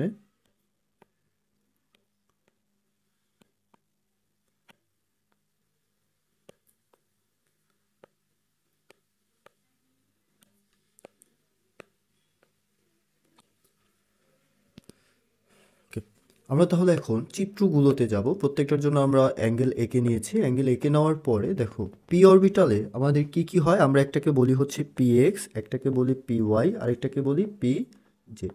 কিছুই না, যেহেতু এটা এক্স আছে আমরা জাস্ট এক্স অক্ষ বরাবর একটা ডাম্বেল আঁকবো। এক্স অক্ষ বরাবর ডাম্বেল, যেইটা মান সেই অক্ষ বরাবর ডাম্বেল আঁকলেই হয়ে যাবে। যেমন পি ওয়াই আছে, তার মানে কি ওয়াই অক্ষ বরাবর। সেম প্রসেসে আবার দেখো জেড আছে, আমরা জেড অক্ষ বরাবর ডাম্বেল আঁকবো। তাহলে ডাম্বেলগুলো কি হবে, দেখো এক্স অক্ষ, এক্স অক্ষ কি এই পাশে, তাহলে এটা বরাবর আমরা যদি একটা ডাম্বেল এঁকে দিই শেষ। এটা হচ্ছে আমাদের ভাইয়া কি পি এক্স এর চিত্র। সেম ভাবে পি ওয়াই এর চিত্র কিরকম হবে ভাইয়া, এরকম। এটা হচ্ছে আমাদের পি ওয়াই এর চিত্র। সেম ভাবে পি জেড, পি জেড এর চিত্র কি, এটা হচ্ছে আমাদের পি জেড এর চিত্র। বোঝা যাচ্ছে ভাইয়া? আমরা এরপরে ডি অরবিটাল, ডি অরবিটাল দেখো, ডি অরবিটালের চিত্র আমরা কিভাবে আঁকবো। ডি অরবিটাল দেখতে হয় ডাবল ডাম্বেলের মতো, অর্থাৎ এখানে ডাম্বেল থাকবে দুইটা, ডাবল ডাম্বেল। আমরা এটার জন্য একটা প্রসেস মনে রাখবো, সেটা হচ্ছে যে প্রথম তিনটিতে জেড ও এক্স প্রাইমের মাঝে আগে একটা ডাম্বেল এঁকে নেব, ঠিক আছে? ডাম্বেল প্রথম তিনটা কি, এই যে এটা, এটা আর এটা। আমরা প্রত্যেকটাতে জেড এবং এক্স প্রাইমের মাঝে একটা ডাম্বেল যদি এঁকে নেই, এই বরাবর একটা ডাম্বেল এঁকে নিলাম প্রত্যেকটার মাঝে। এই হচ্ছে কি জেড ও এক্স প্রাইমের মাঝে। সেম প্রসেস এইখানেও আমরা এগুলো একটু এঁকে নেব। এরপরে কি করব দেখো, আমরা এই 1 নাম্বার আমরা এটাকে কি বলি, ডি এক্স ওয়াই। পরে এটাকে বলি কি ডি ওয়াই জেড, এটাকে বলি কি ডি জেড এক্স। এবং আমাদের যে পরের দুইটা থাকে এগুলোকে, একটাকে বলি কি D X square minus Y square, আরেকটাকে বলি ডি জেড স্কোয়ার। এখন যদি খেয়াল করো যে এখানে আমরা যেটা মনে রাখবো সেটা হচ্ছে, যেহেতু ডি এক্স ওয়াই আছে, আমরা এখানে কি করব, এক্স ও ওয়াই এর মাঝে ডাম্বেল আঁকবো, এর মাঝে ডাম্বেল। অর্থাৎ আমাদের আগে থেকে একটা ডাম্বেল ছিল যেটা জেড ও এক্স প্রাইমের মাঝে, আরেকটা আমরা এক্স ও ওয়াই। তাহলে এক্স ও ওয়াই এর মাঝে কোনটা, এই জায়গা। তাহলে আমরা এই বরাবর একটা ডাম্বেল এঁকে দেবো, ঠিক আছে ভাইয়া? এই হচ্ছে আমাদের ডি এক্স ওয়াই এর চিত্র। সেম প্রসেস এটা কি ওয়াই জেড, তাহলে কি ওয়াই ও জেড এর মাঝে। তাহলে ওয়াই ও জেড এর মাঝ কোথায়, এটা জেড এটা ওয়াই, তাহলে এটার মাঝখানে এই বরাবর, তাহলে এই বরাবর আমরা একটা নাম্বার লিখে দেবো। প্রসেস বোঝা যাচ্ছে? তোমাকে কিন্তু টেকনিকগুলো মনে রাখতে হবে, মুখস্থ করার কিছুই নেই। জেড এক্স, তাহলে জেড ও এক্স এর মাঝে। তাহলে জেড ও এক্স এর মাঝে যদি খেয়াল করো, এটা জেড এটা হচ্ছে এক্স, মাঝে কি ওয়াই হয়ে যায়, দেখা যায়। এই বরাবর আমরা একটা সুন্দর করে নাম্বার লিখে দেবো। এই হচ্ছে মোটামুটি আমাদের উপরের তিনটা। নিচের দুইটা ওই একই প্রসেস। নিচের দুইটা হচ্ছে কি, যেহেতু এটা কি আছে এক্স স্কোয়ার ওয়াই স্কোয়ার, আমরা জাস্ট একটা এক্স ও ওয়াই অক্ষ বরাবর দুইটা ডাম্বেল এঁকে দেবো। 4 আর 5 একটু আলাদা। তারপরে ধরো জেড স্কোয়ার কি হবে, শুধু জেড অক্ষ বরাবর ডাম্বেল, জেড অক্ষ বরাবর ডাম্বেল ও মাঝে একটা গোল হবে, এটা হচ্ছে ডি জেড স্কোয়ারের চিত্র। দেখো এটা কি এক্স ও ওয়াই অক্ষ বরাবর ডাম্বেল, তাহলে এক্স অক্ষ বরাবর আমরা একটা ডাম্বেল আঁকলাম, আবার ওয়াই অক্ষ বরাবর আমরা আরেকটা ডাম্বেল আঁকলাম। বুঝা যাচ্ছে? সিম্পল দেখো এখানে আমরা জেড অক্ষ বরাবর একটা ডাম্বেল আঁকলাম, আর মাঝে একটা দিলাম হচ্ছে কি গোল দিয়ে দিলাম। এভাবেই করে মোটামুটি আমাদের চিত্রগুলো হচ্ছে। অর্থাৎ আমরা যদি শুরু থেকে একটু আরেকবার বলি, দেখো এস এর চিত্র নর্মাল, জাস্ট মাঝে একটা গোল দাগ দিয়ে দিবা। পি এর চিত্রে কি হতে পারে, একটা পি এক্স একটা পি ওয়াই একটা পি জেড, জাস্ট এক্স অক্ষ বরাবর ডাম্বেল পি ওয়াই, ওয়াই অক্ষ বরাবর, এবং পি জেড কি জেড অক্ষ বরাবর ডাম্বেল। আরেকটা কি আছে, ডি অরবিটালে কি ডাবল ডাম্বেল হচ্ছে। প্রথম তিনটাতে জেড ও এক্স প্রাইমের মাঝে ডাম্বেল, তাহলে এই যে প্রথম তিনটাতে তুমি আগে এই তিনটা এঁকে নেবা। এরপরে যেহেতু এক্স ওয়াই আছে তাই এক্স ও ওয়াই এর মাঝে ডাম্বেল দিচ্ছ, ওয়াই ও জেড তাই ওয়াই ও জেড এর মাঝে ডাম্বেল দিচ্ছ, এবং কি আছে জেড ও এক্স, তার মানে হচ্ছে এই জেড ও এক্স এর মাঝখানে ডাম্বেল দিচ্ছ। আর এটা X square minus Y square, একটা এক্স অক্ষ বরাবর ডাম্বেল হবে আর একটা ওয়াই অক্ষ বরাবর ডাম্বেল হবে। তারপরে কি আছে জেড স্কোয়ার, এটা মানে জেড অক্ষ বরাবর একটা ডাম্বেল এবং মাঝে একটা কি দিচ্ছ, গোল দিচ্ছ। এভাবে করে মোটামুটি আমরা চিত্রগুলো আঁকি। দেখো ঢাকা বিশ্ববিদ্যালয় ভর্তি পরীক্ষায় 20-21 সালে এসেছে যে অরবিটাল কি, 5টি ডি অরবিটালের নাম ও চিত্র। এই 5টা ডি অরবিটালের নাম বলতে কি, যেগুলো বোঝাচ্ছে D X Y D Y Z D Z X. এভাবে করে তুমি প্রত্যেকটা এঁকে ফেলতে পারো। আমরা এখন যাব হচ্ছে টাইপ 6-এ। টাইপ 6-এ আমরা নীতিসমূহ সম্পর্কে পড়বো। নীতিসমূহ পড়ার ক্ষেত্রে আমরা প্রথমেই একটা সংখ্যা পড়বো, সেটা হচ্ছে পলির বর্জন নীতি। আমরা মনে রাখবো 124। এর মানে বোঝায় যে এক দিয়ে মনে রাখবা হচ্ছে একটি পরমাণুতে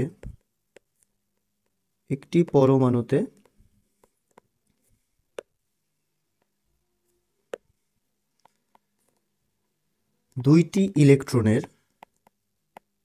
4 দিয়ে মনে রাখবা যে 4টি কোয়ান্টাম সংখ্যা কখনো একই হয় না। 4টি কোয়ান্টাম সংখ্যা একই হয় না। যেমন ধরো আমরা যদি হিলিয়ামের দুইটা ইলেকট্রনকে আমরা যদি বিবেচনা করি, একটা ইলেকট্রনকে ধরলাম আমি E1 আর একটা ইলেকট্রনকে ধরলাম E2। হিলিয়াম কি 2s, তার মানে দুইটা ইলেকট্রনের জন্যই m এর মান কত, n এর মান দুইটা ইলেকট্রনের জন্যই কত 2 2। s মানে l এর মান কত 0, দুইটার জন্যই 0 0, মানে m এর মান কত হয় 0 0। বাট দেখো যে s এর ক্ষেত্রে একটা প্লাস হাফ, আরেকটা হয়ে যাবে কি ভাই মাইনাস হাফ। বোঝা যাচ্ছে? দেখো 4টা কোয়ান্টাম সংখ্যা কিন্তু কখনো একই হচ্ছে না, যে এইটা আর এটা দেখো দুইটা, একটা পরমাণুতে দুইটা ইলেকট্রনের 4টা কোয়ান্টাম সংখ্যার মাধ্যমে ভিন্ন ভিন্ন হচ্ছে। সেম প্রসেসে আমরা হুন্ডের নীতিতে চলে যাই। হুন্ডের নীতিতে বলতে চেয়েছে যে সমশক্তি সম্পন্ন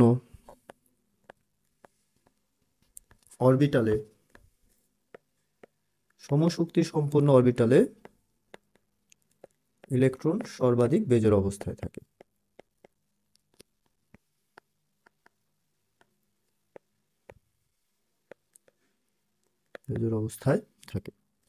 এর মানে কি বোঝায়? ধরো আমি যদি P4 আঁকি, মনে করো 1s2 2p4, যদি P4 হয় তাহলে এই P4 এর জন্য আমরা 3টা ঘর জানি, Px Py Pz। তখন যদি আমি এরকম আঁকি যে প্রথমে 2টা দিলাম তারপরে 2টা দিলাম, এটা করলে কিন্তু ভুল।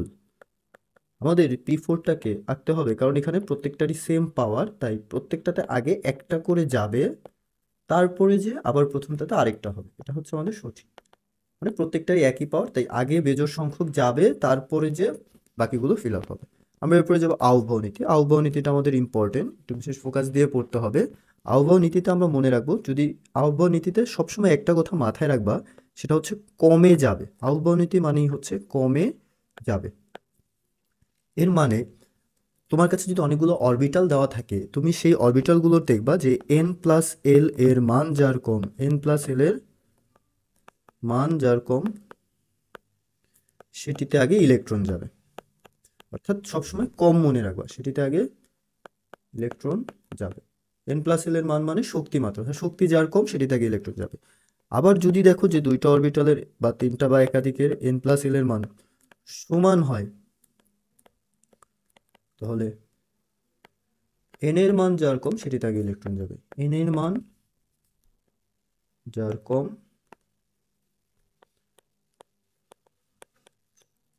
সেটিতে আগে ইলেকট্রন যাবে। যেমন তোমাকে বলেছে যে 3d ও 4s এর মধ্যে কোনটিতে আগে ইলেকট্রন যাবে, এটা তুমি নির্ণয় করবা। তাহলে তুমি কি 3d এর জন্য তুমি n এর মান কত 3, আর d এর জন্য l এর মান কত জানো ভাইয়া 2, তাহলে টোটাল পাচ্ছ 5। সেম ভাবে 4s, n এর মান কত পাচ্ছ 4, আর l এর মান পাচ্ছ কত 0, তাহলে টোটাল পাচ্ছ 4। দেখো কোনটাতে কম, এটা, তাহলে যেটাতে কম এটাতে আগে ইলেকট্রন কি যাবে। বোঝা যাচ্ছে ভাইয়া? দেখো আমরা এরপর কোয়েশ্চেন সলভ করি। দেখো ঢাকা বিশ্ববিদ্যালয় ভর্তি পরীক্ষা এসেছে যে নিচের কোন অরবিটালে ইলেকট্রন আগে প্রবেশ করবে। তোমার এই ধরনের ম্যাথ থাকলে প্রথম কাজ কি n+l এর মান বের করো। যেমন এটার জন্য n কত 4, l f মানে l মানে কত 3, তাহলে টোটাল 7। এভাবে করে তুমি প্রত্যেকটাতেই 7 পাচ্ছ। প্রত্যেকটা যদি আলাদা আলাদা করো, দেখো এটাও 7 এটাও 7। এখন দেখো এই যে প্রত্যেকটাই যেহেতু সমান হয়ে গেছে, তুমি জানো যে সমান হলে n এর মান যার কম এটা সবসময় কমে যাবে। তাহলে দেখো এগুলোর মধ্যে n এর মান সবচেয়ে কম 4f এর, তাহলে ইলেকট্রন আগে যাবে কোথায় ভাই 4f এ। সেম প্রসেসে তোমাকে দেখো জগন্নাথ বিশ্ববিদ্যালয়ের একটা কোয়েশ্চেন যে আউববাউ নীতি অনুসারে নিচের কোন সম্পর্কটি সত্য। তাহলে সত্য হলে তুমি দেখো যে এইখানে তুমি n+l এর মান এটার জন্য কত পাচ্ছ 5 পাচ্ছ, 5s এর জন্য কত 5 + 0 মিলে 5, 4p এর জন্য 5। এখন তুমি জানো আগে কমে যাবে, তাহলে সিরিয়ালটা এরকম হওয়ার কথা ছিল যে 3d আগে যাবে, তারপরে 4p তে যাবে, তারপরে ইলেকট্রন আগে কোথায় যাবে 5s এ যাবে। এটা হচ্ছে কি ইলেকট্রন যাওয়ার ক্রম, ইলেকট্রন যাওয়ার ক্রম, ঠিক আছে। আর তাহলে শক্তির ক্রম কি হবে, উল্টোটা। শক্তির ক্রম কি হচ্ছে, শক্তি এখানে সবচেয়ে 4p আছে, তারপরে হচ্ছে 4p, তারপরে হচ্ছে 5s, বোঝা যাচ্ছে? তার মানে শক্তি সবচেয়ে বেশি হচ্ছে 5s এ। তাহলে এখানে আমাদের শক্তির কথা বলেছে, নির্দিষ্ট বলে দেয়নি, বাট অপশনে এটা ছিল, এটা আমরা লাগিয়েছি, সিরিয়ালটা মেনটেন করছি, ঠিক আছে। তারপরে দেখো টাইপ 7-এ ইলেকট্রন বিন্যাস, যৌগ গঠন, যোজ্যতা। আমরা এটাকে 4টা পার্টে, আমরা ইলেকট্রন বিন্যাস সম্পর্কে সবাই জানি। ধরো আমি নিয়নের ইলেকট্রন বিন্যাস করেছি, ক্লোরিনের ইলেকট্রন বিন্যাস। সেমভাবে তোমাদের একটি কাজ দিই, সেটা হচ্ছে পারমাণবিক সংখ্যা 19 থেকে 30 পর্যন্ত মৌলগুলোর ইলেকট্রন বিন্যাস। এটা জরুরি, এটা শেখা খুব দরকার আছে। এগুলোর ইলেকট্রন বিন্যাসগুলো করে ফেলবা 19 থেকে 30 পর্যন্ত। যেমন আমি যদি স্ক্যান্ডিয়ামের ইলেকট্রন বিন্যাস করি, স্ক্যান্ডিয়াম 21তম মৌল, আমি প্রথম 10টার জন্য নিয়ন লিখলাম, তারপরে কি হচ্ছে 3s2 3p6, কয়টা হচ্ছে 18টা। তারপরে যে কি হয়, 3d কে রেখে 4s এ আগে 2টা ইলেকট্রন যায়, পরে 3d 1 হয়। কারণ আমরা দেখেছি যে 3d ও 4s এর মধ্যে 4s এ আগে ইলেকট্রন যাবে, কারণ 4s এর শক্তি কম, n+l এর মানটা কম আছে। আর ব্যতিক্রম ইলেকট্রন বিন্যাসগুলো আমাদের জানতে হবে, যেমন ক্রোমিয়াম। ক্রোমিয়াম কত, 24তম মৌল। ক্রোমিয়ামে কি হয়, নিয়ন আছে, এটাকে আমরা ইলেকট্রন বিন্যাস করলে 3s2 3p6। এখানে 4s2 না হয়ে 4s1 হয়ে 3d5 হয়। এর কারণও আমাদের জানতে হবে। দেখো পরে একটা কোয়েশ্চেন লিখেছি যে কেন ক্রোমিয়াম ও কপার ব্যতিক্রমধর্মী ইলেকট্রন বিন্যাস দেখায়। এর মেন কারণ হচ্ছে যে np3 np6 অর্থাৎ অর্ধপূর্ণ ও পূর্ণ, অর্ধপূর্ণ ও পূর্ণ যে অরবিটালগুলো, সেগুলো কি বেশি স্থিতিশীল অবস্থায় থাকে, যেমন nd5 nd10, এভাবে করে nf7 nf14, এগুলো কি বেশি স্থিতিশীল লাভ করে। সেই কারণে দেখা যায় ক্রোমিয়াম 3d4 4s2 না হয়ে 3d5 4s1 হয়। আমাদের ব্যতিক্রমগুলোর নামগুলো একটু মনে রাখতে হবে, যে ক্রোমিয়াম কপারের মতো কারা কারা ব্যতিক্রম দেখায়। ক্রোমিয়াম তো আমরা দেখছি, কপারও আমাদের দেখেছি। এছাড়াও আমাদের মনে রাখতে হবে ক্রোমিয়াম আছে, কপার আছে। কপার কততম মৌল, 29তম মৌল। ক্রোমিয়াম 24 তো লিখলাম। এছাড়া ধরো মলিবডেনাম আছে, তারপরে হচ্ছে লেড আছে। এরা হচ্ছে ব্যতিক্রমধর্মী ইলেকট্রন বিন্যাস দেখায়। সিলভার আছে,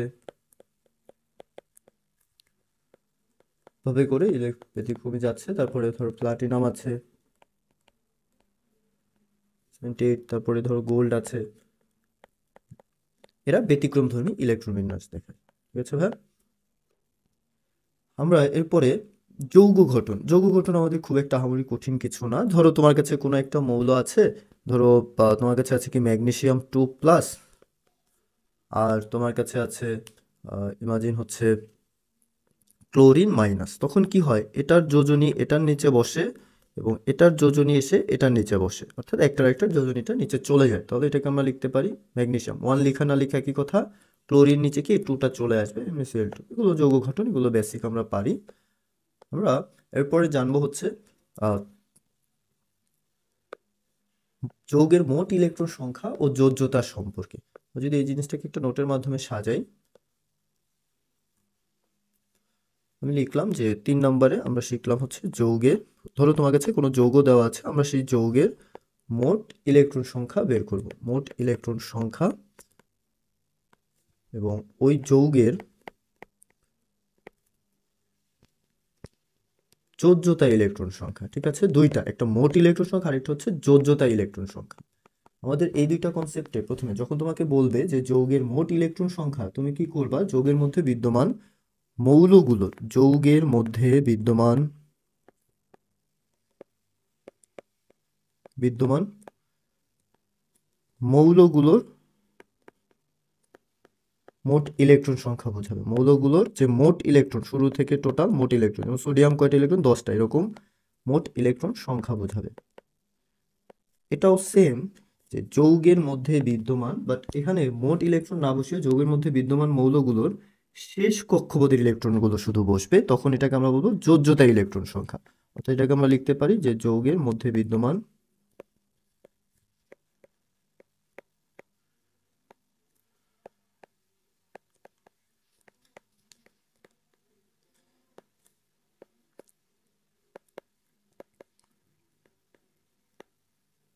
শেষ কক্ষপথের ইলেকট্রন সংখ্যা। আমরা এখানে দুইটা কিওয়ার্ড ফোকাস করি, একটা হচ্ছে মোট আর একটা হচ্ছে শেষ কক্ষপথের। এই দুইটাতে আমরা একটু আলাদা ফোকাস রাখবো। আমরা যদি কোয়েশ্চেন করে দেখি, ধরো তোমাকে আমি বললাম যে CO3 2- এর মোট ইলেকট্রন সংখ্যা, আবার বললাম যে CO3 2- কার্বনেট আয়নের মোট যোজ্যতা ইলেকট্রন সংখ্যা বের করতে। তাহলে দেখো, যেহেতু মোট ইলেকট্রন সংখ্যা বলছে, আমরা জানি কার্বনে মোট ইলেকট্রন সংখ্যা কয়টা থাকে? কার্বন 6তম মৌল, 6টা। অক্সিজেনে মোট ইলেকট্রন সংখ্যা কয়টা থাকে? 8টা। তাহলে দেখো কার্বনের জন্য 6 প্লাস অক্সিজেন এখানে আবার কয়টা আছে? 3টা। তাই কি হয়? 8 × 3। আর আমরা জানি যে আয়ন থাকলে ইলেকট্রন সংখ্যা বের করার সময় কি বসে?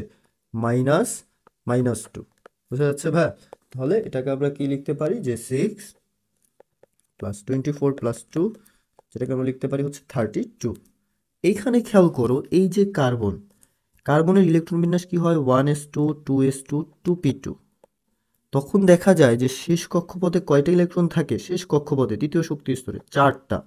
সেমভাবে অক্সিজেনের জন্য কি হয়? 1s2 2s2 2p4। শেষ কক্ষপথে অক্সিজেনের জন্য কয়টা হয় ভাই?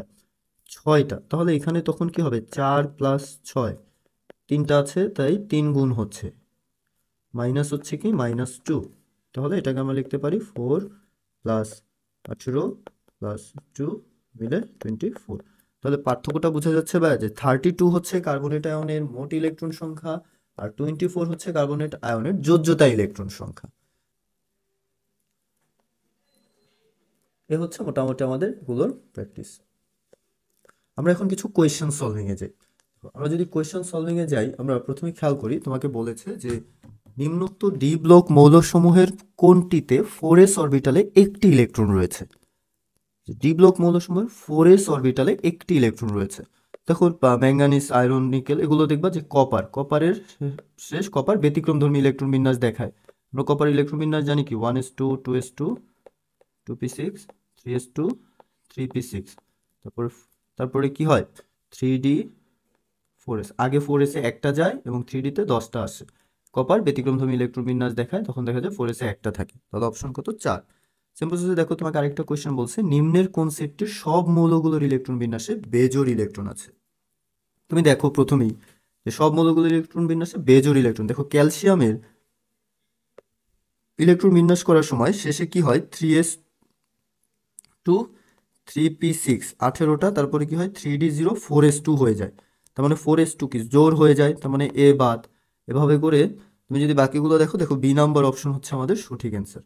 কেন? কারণ বি নাম্বার অপশনে আমরা সোডিয়াম এর ইলেকট্রন বিন্যাস কি জানি? 1s2 2s2 2p6 3s1, 11তম মৌল, তখন এই যে বেজোড়।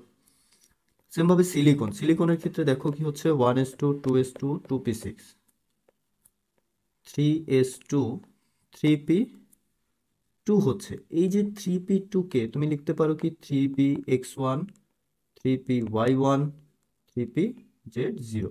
তার মানে দেখো যে এই যে 1 এবং 1 এগুলো কি বেজোড় বোঝাচ্ছে। সেম ভাবে দেখো সালফারও একই, 1s2 2s2 2p6 3s2 3p4। আমরা এই 3p4 কে লিখতে পারি কি? 3px2 3py1 আর 3pz1। তাহলে এই যে 1 1 বেজোড় বোঝাচ্ছে, সে কারণে দেখা যায় অপশন হচ্ছে বি নাম্বার।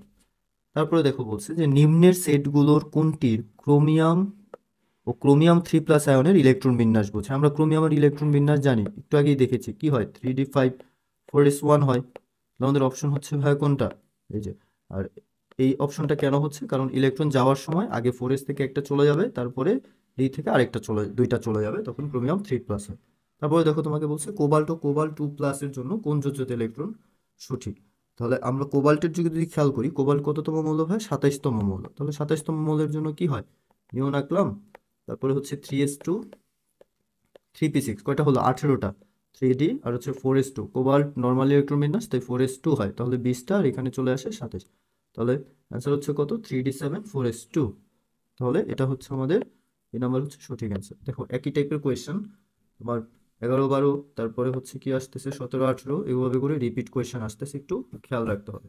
তারপরে দেখো তোমাকে বলেছে যে প্রথম ট্রানজিস্টর ধাতু সিরিজের একটি ধাতু হতে প্রাপ্ত একটি M3+ আয়নে 5টি ইলেকট্রন 3d সাবশেলে যায়, অর্থাৎ এই 3d তে কত আছে? 5 আছে।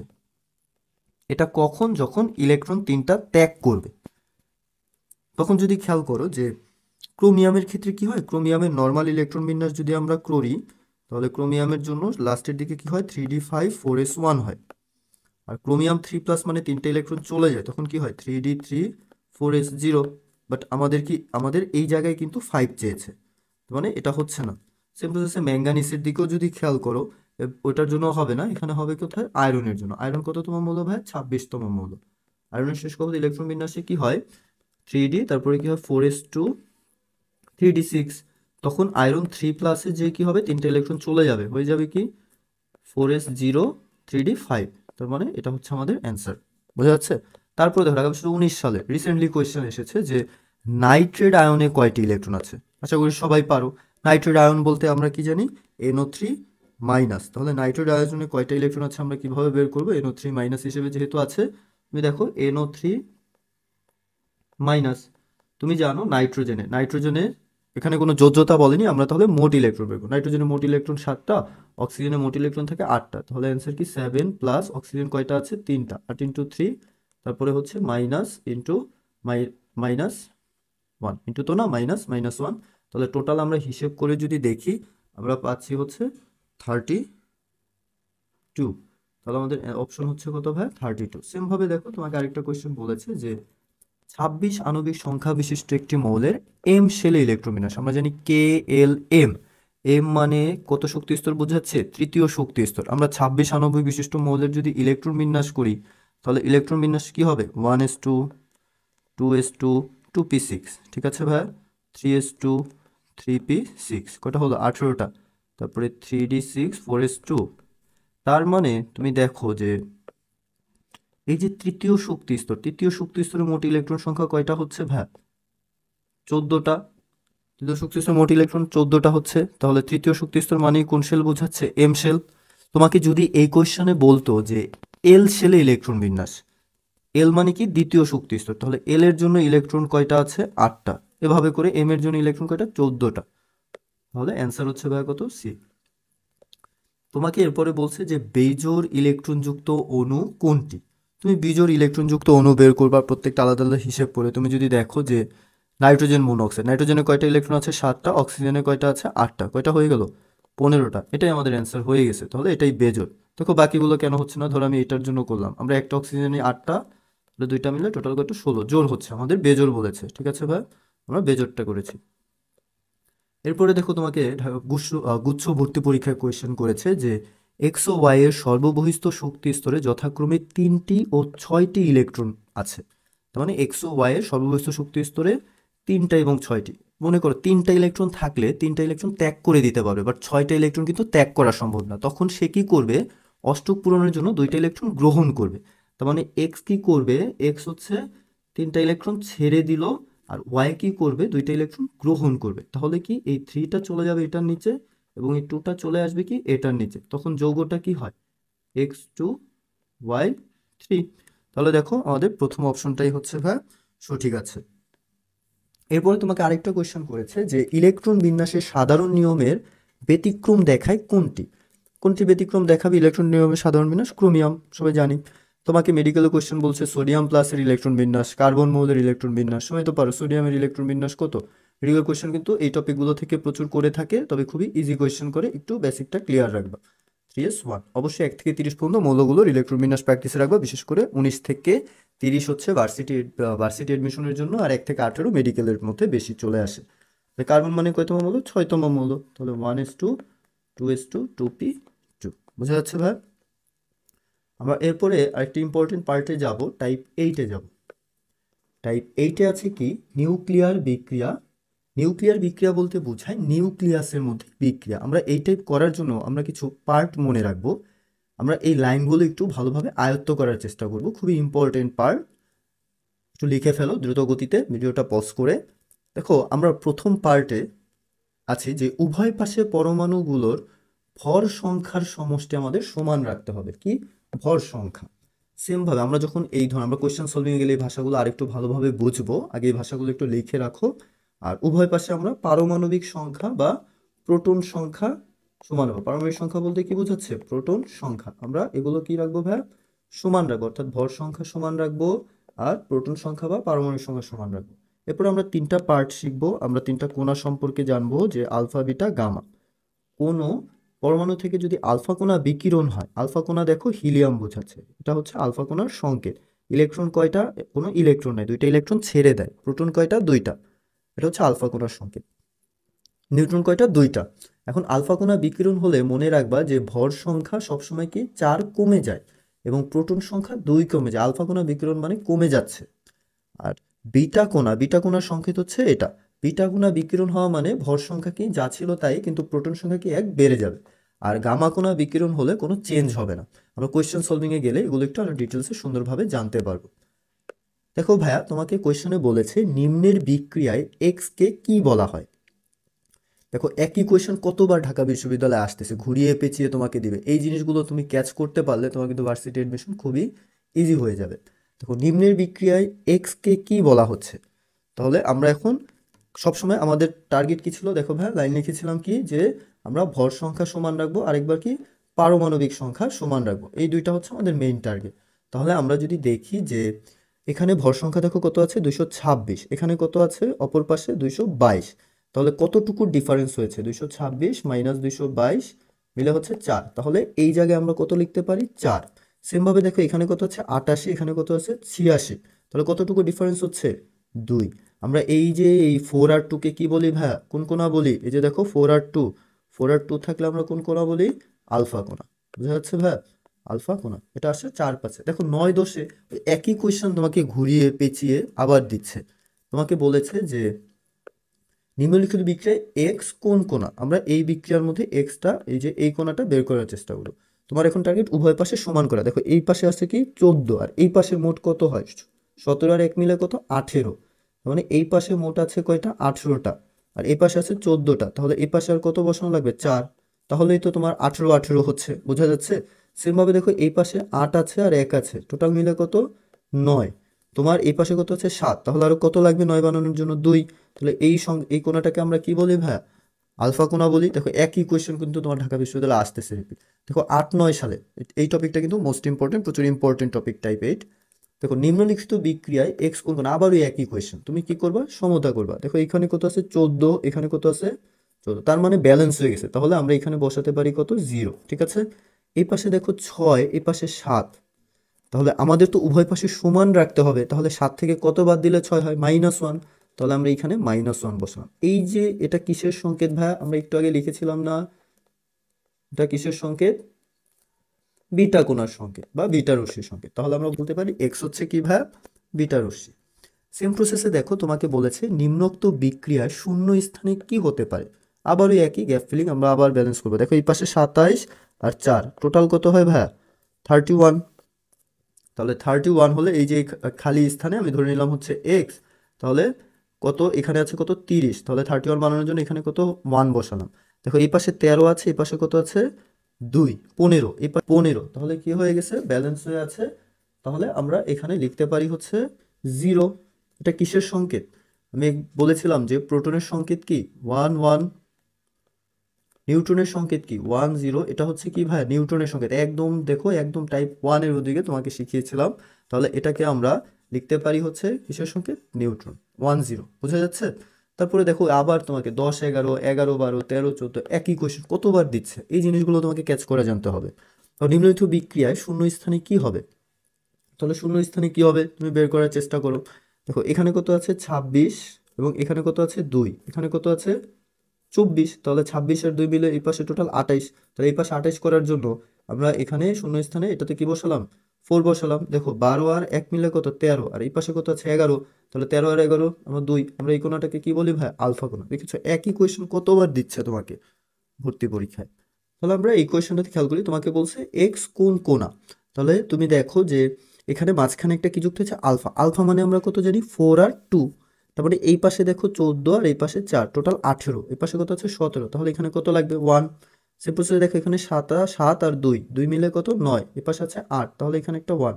এটা কিসের সংকেত ভাইয়া, প্রোটনের সংকেত, 1 1। তার মানে অ্যান্সার কোনটা হচ্ছে ভাইয়া, এ নাম্বার। সিম্পল সেন্সে তোমাকে আরেকটা কোশ্চেন বলেছে নিম্নলিখিত বিক্রিয়ায় এক্স কোন কোণা, 14 15, অর্থাৎ একই কোশ্চেন তোমাকে বারবার আসছে। তো তুমি শুধু যোগ বিয়োগ করাটা ভালোভাবে শিখে নেবা। দেখো 9 আছে, এই পাশে কত, 12 আর 1 মিলে কত হচ্ছে 13, মানে ওই পাশে 13 বানানোর জন্য তোমার এখানে কত দেওয়া লাগবে 4, এটা কত আছে 4, এই পাশে কত আছে 6 আর 0, তার মানে এখানে তোমার 6 বানানোর জন্য লাগবে 2, তাহলে এটা কি কোণা ভাই, আলফা কোণা। দেখেছো এই কোয়েশ্চেন কতবার আসতেছে। দেখো আমরা রিসেন্ট সালের যদি কোয়েশ্চেনে যাই, তোমাকে কোয়েশ্চেন আসতেছে যে কোন প্রক্রিয়ায় থোরিয়াম থেকে PA 234 9 to 1 তৈরি হচ্ছে। তুমি দেখো যে এটা যদি আমরা কোণাটা লিখি, তাহলে দেখো এটা 234, এটা হচ্ছে কত 234, তার মানে 0, এটা 90, এটা কত 91, তাহলে কি -1 হচ্ছে 91 থেকে আমরা যদি -1 করি তাহলেই তো আমরা 90 পাচ্ছি। তাহলে আমরা এটাকে কি বলছি, এটাকে আমরা বলি হচ্ছে বিটা এমিশন। কনসেপ্ট বোঝা যাচ্ছে?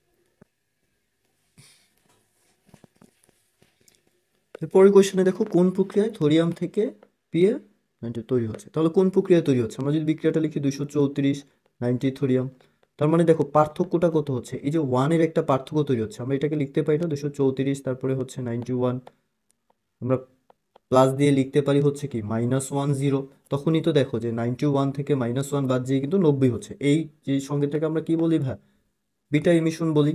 বোঝা যাচ্ছে? তারপরে দেখো 1822 একটা ইজি কোয়েশ্চেন আসছে যে আলফা বিটা গামা কণাগুলোর চার্জ যথাক্রমে। তুমি জানো আলফা মানে কি হিলিয়াম 2+, তারপরে বিটা মানে ইলেকট্রন মাইনাস হিসেবে আছে, তার মানে একটা কি +2 একটা -1, আর গামায় কি, গামা হচ্ছে 0 0, গামা বলতে কিছু কোনো চার্জ হচ্ছে না। তাহলে অ্যান্সার কোনটা হচ্ছে ভাই, একদম শেষেরটা দেখো যে +2 -1 0।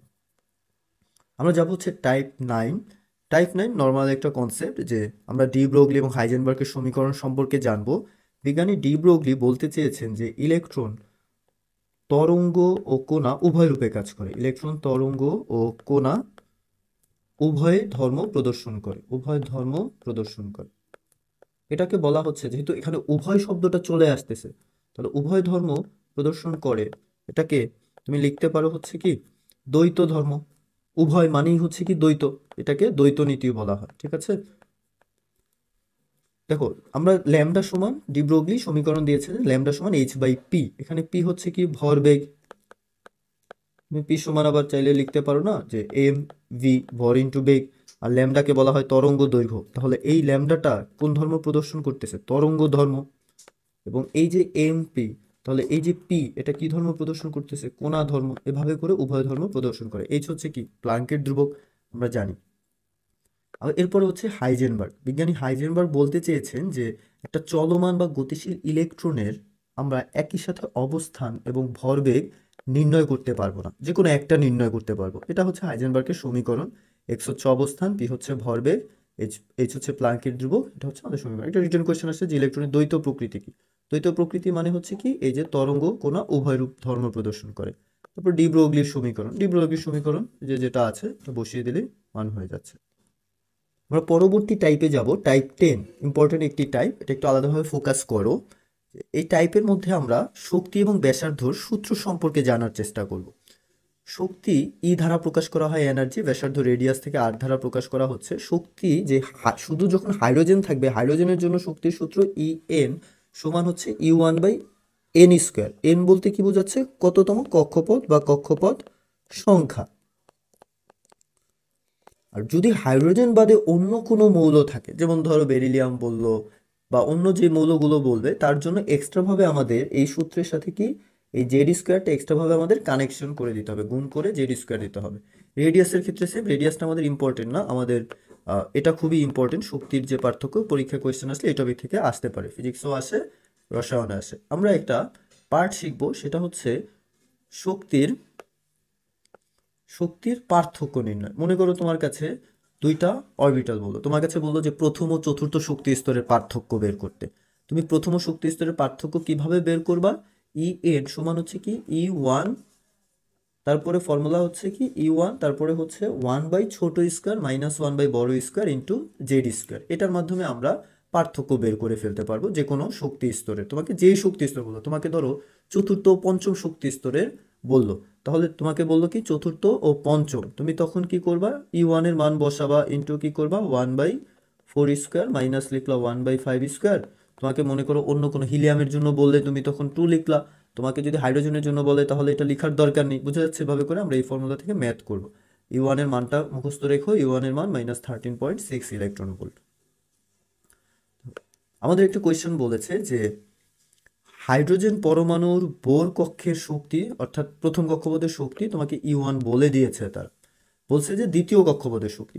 তুমি জানো হাইড্রোজেনের জন্য আমাদের সূত্র কি, দেখো En সমান হচ্ছে E1/n স্কোয়ার। তাহলে E যেহেতু দ্বিতীয় শক্তি স্তর বলছে, তাহলে E2 সমান E1/2 স্কোয়ার। E1 কত, -13.6/4। এটাকে ভাগ করলে দেখো তুমি কাছাকাছি মান কত পাচ্ছ, -3.4 পাচ্ছ। এরপরে কোয়েশ্চেনটা বুঝো যে হিলিয়াম প্লাসের প্রথম ও দ্বিতীয় শক্তি স্তরের পার্থক্য কত ইলেকট্রন ভোল্ট। তাহলে তোমাকে যেহেতু হিলিয়াম প্লাস বলেছে, তুমি পার্থক্য কিভাবে নির্ণয় করো, প্রথম শক্তি স্তর ও দ্বিতীয় শক্তি স্তরের পার্থক্য।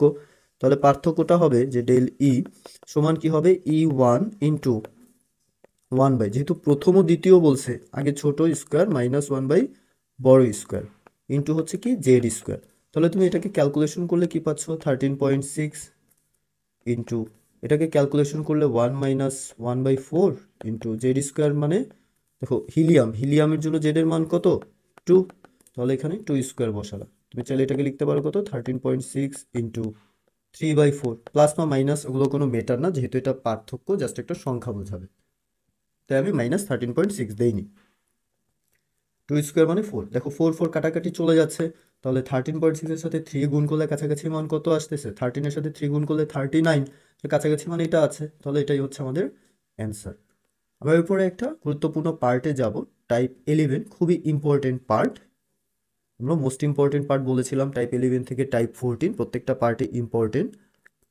বর্ণালী মিতির ক্ষেত্রে বিজ্ঞানী বোর বলেছে একটা ইলেকট্রন যখন উচ্চ শক্তি স্তর থেকে নিম্ন শক্তি স্তর শক্তির বিকিরণ হবে এবং বিভিন্ন বর্ণালী তৈরি করবে।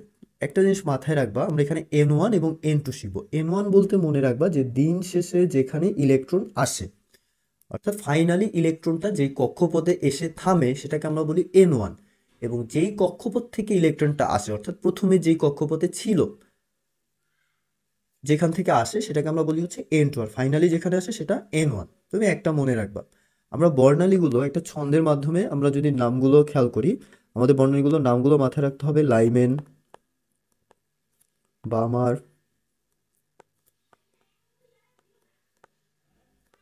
প্যাসচেন, তারপরে হচ্ছে কি ব্রাকেট, ব্রাকেট ফুন্ড, আর হচ্ছে কি হামফ্রিস। ঠিক আছে, এগুলোকে আমরা ছন্দের মাধ্যমে আমি এটাকে মনে রাখি লা বা পে, ব্রা ফু হা, সেটা খুব সুন্দর। এটা ছন্দের মাধ্যমে তুমি সিরিয়ালটা মনে রাখবা, লাইমেন, বামার, পে দিয়ে প্যাসচেন, ব্রা দিয়ে ব্র্যাকেট, ফু দিয়ে ফুন্ড, আর হা দিয়ে হামফ্রিস। এবং লাইমেনের জন্য N1 এর মান 1, বামারের জন্য 2, এভাবে করে সিরিয়ালি মনে রাখবা। N2 হচ্ছে কি, ধরো লাইমেনের হচ্ছে একের উপরে, অর্থাৎ 2 থেকে অসীম পর্যন্ত কক্ষপথ থেকে ইলেকট্রন যখন প্রথম কক্ষপথে আসে, মনে করো চতুর্থ থেকে প্রথমে আসলো, পঞ্চম থেকে প্রথমে আসলো, এগুলোকে আমরা বলি হচ্ছে, তখন আমরা সেটাকে বলবো লাইমেন। এবং এটা অতি বেগুনি বা ইউভি আলট্রাভায়োলেট রশ্মি হিসেবে কাজ করতেছে, এবং এটা দৃশ্যমান অবলোহিত, এভাবে করে মানগুলো বসতেছে। একটু আলাদাভাবে মাথায় রেখো। আমরা এরপর একটা ফর্মুলা শিখবো, সেটা হচ্ছে কি তরঙ্গ সংখ্যা। আমরা মনে রাখবো তরঙ্গ সংখ্যা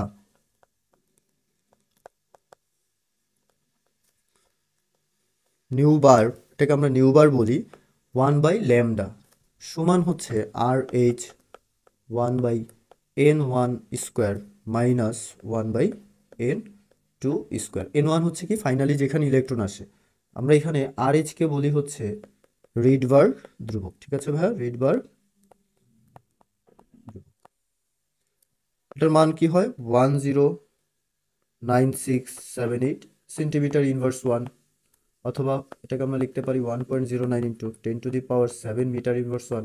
আমরা ইউনিটের উপর ডিপেন্ড করে মানগুলো বসাবো। এটাকে আমরা বলতে পারি 10 স্কোয়ার 10 ইনভার্স 2 ন্যানোমিটার ইনভার্স 1। ঠিক আছে, এভাবে করে মানগুলো। আর N1 হচ্ছে কি দিন শেষে বা ফাইনালি যেখানে ইলেকট্রনটা আসে, ফাইনালি যে কক্ষপথে ইলেকট্রন আসে, যে কক্ষপথে ইলেকট্রন আসে। ইনটু অটো মনে থাকবে তোমার, ইনটু আর লেখার দরকার নেই। ইনটু হচ্ছে যে কক্ষপথ থেকে, যেখান থেকে ইলেকট্রনটা আসতেছে।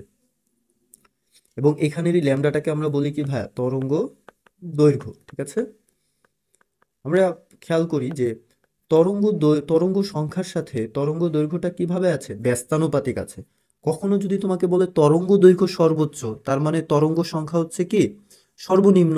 আবার অর্থাৎ নিউ বার যদি ম্যাক্স বলে, তাহলে ল্যামডা হচ্ছে কি মিনিমাম। আবার নিউ বার মিনিমাম বললে ল্যামডা হচ্ছে ম্যাক্স। এটা মাথায় রেখো।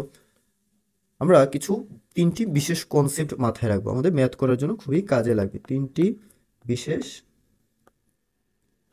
কনসেপ্ট, প্রচুর পরিমাণে কোয়েশ্চেন আসছে ঢাকা বিশ্ববিদ্যালয় রিসেন্ট সালও। আমি 20 সাল থেকে নোটগুলো সাজিয়েছি, দেখা যাচ্ছে রিসেন্ট সালেও কোয়েশ্চেনগুলো হুবহু নকল আসতেছে, একই প্রসেসে একই টাইপের। আমরা এই তিনটা কনসেপ্ট মাথায় রেখে প্রত্যেকটা সমাধান করার চেষ্টা করব। আমরা 1 নম্বরে জানবো হচ্ছে, যখন তোমাকে কোয়েশ্চেনে লাইনে, এই লাইনগুলো একটু পরে বুঝবো, আমরা সমাধান করতে গেলে আরো ভালোভাবে ডিটেলসে বোঝা যাবে। যখন তোমাকে কোয়েশ্চেনের মধ্যে কোনো লাইনের সংখ্যা বলে দিবে, তুমি n2 সমান কি বসাবা, n1 প্লাস হচ্ছে কি লাইন সংখ্যা, এই সূত্রটা মাথায় রাখবা। সেম প্রসেসে যদি তোমাকে কখনো বলে যে সর্বোচ্চ তরঙ্গ দৈর্ঘ্য, খেয়াল করো ভাষা কিন্তু দুইভাবে বলতে পারে। কখনো সর্বোচ্চ তরঙ্গ দৈর্ঘ্য, তাহলে আবার তোমাকে এই লাইনটা বলতে পারে সর্বনিম্ন তরঙ্গ সংখ্যা। সর্বোচ্চ তরঙ্গ দৈর্ঘ্য আর সর্বনিম্ন তরঙ্গ সংখ্যা কিন্তু একই ভাষা বোঝায়। সর্বনিম্ন, এটা হচ্ছে সর্বোচ্চ তরঙ্গ দৈর্ঘ্য, যেটা ল্যামডা ম্যাক্স। তুমি চাইলে এটাকে লিখতে পারো কি নিউ বার মিনিমাম। বোঝা যাচ্ছে, একই কনসেপ্ট কিন্তু। এই দুইটার জন্যই কি হচ্ছে, n2 সমান হচ্ছে কি n1 প্লাস 1। সেমভাবে তুমি আরেকটা কনসেপ্ট মাথায় রাখবা যে সর্বনিম্ন, যদি তোমাকে কখনো বলে সর্বনিম্ন তরঙ্গ দৈর্ঘ্য, তুমি কিভাবে পাবা। সর্বনিম্ন তরঙ্গ দৈর্ঘ্য বলতে বোঝা হচ্ছে কি ল্যামডা মিনিমাম, বাট তখন যে এই নিউ বারটা হয়ে যাবে কি ম্যাক্স হয়ে যাবে। এই দুইটার জন্য n2 সমান কি অসীম হয়ে যাচ্ছে। ঠিক আছে, অসীম। এই কনসেপ্টটা তুমি মাথায় রাখবা। ধরো তোমাকে বললো লাইমেন সিরিজের তৃতীয় লাইন, তুমি লাইমেনের জন্য কিন্তু n1 এর মান জানো কত, 1। এটা কিন্তু তোমাকে মুখস্থ রাখতে হবে। তাহলে n2টা কত হবে, এই 1 এর সাথে ওই তৃতীয় লাইন বলার কারণে 3টা কি যোগ হয়ে যাবে।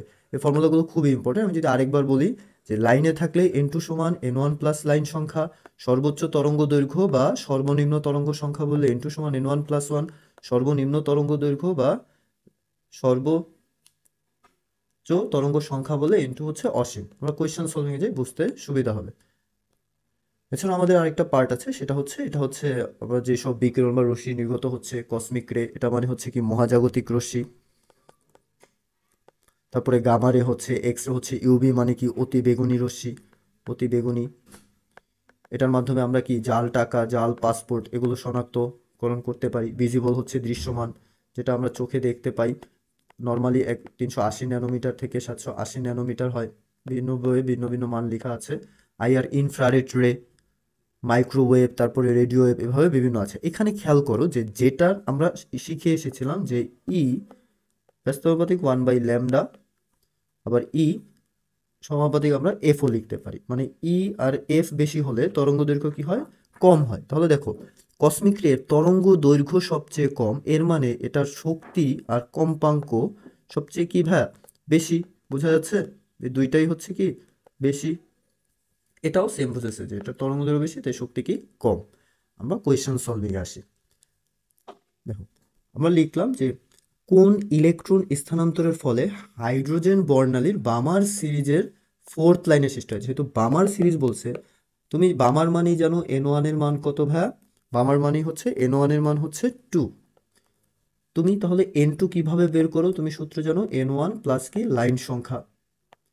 তাহলে n1 কত 2 আর লাইন কত বলে দিছে 4, তাহলে এটা কত হচ্ছে 6, 4, টোটাল কত পাচ্ছ তুমি 6 পাচ্ছ। তাহলে তুমি বলতে পারো যে কোনটা সঠিক অ্যান্সার হচ্ছে প্রথমটা। তারপরে তোমাকে বলছে যে নিম্নের বিকিরণগুলোর মধ্যে কোনটির শক্তি সবচেয়ে বেশি।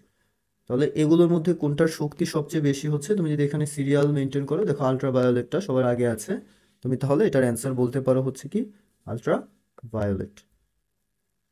তারপরে দেখো হাইড্রোজেনের পারমাণবিক বর্ণালী লাইমেন সিরিজের, দেখো লাইমেন সিরিজের তৃতীয় লাইনের তরঙ্গ দৈর্ঘ্য কত।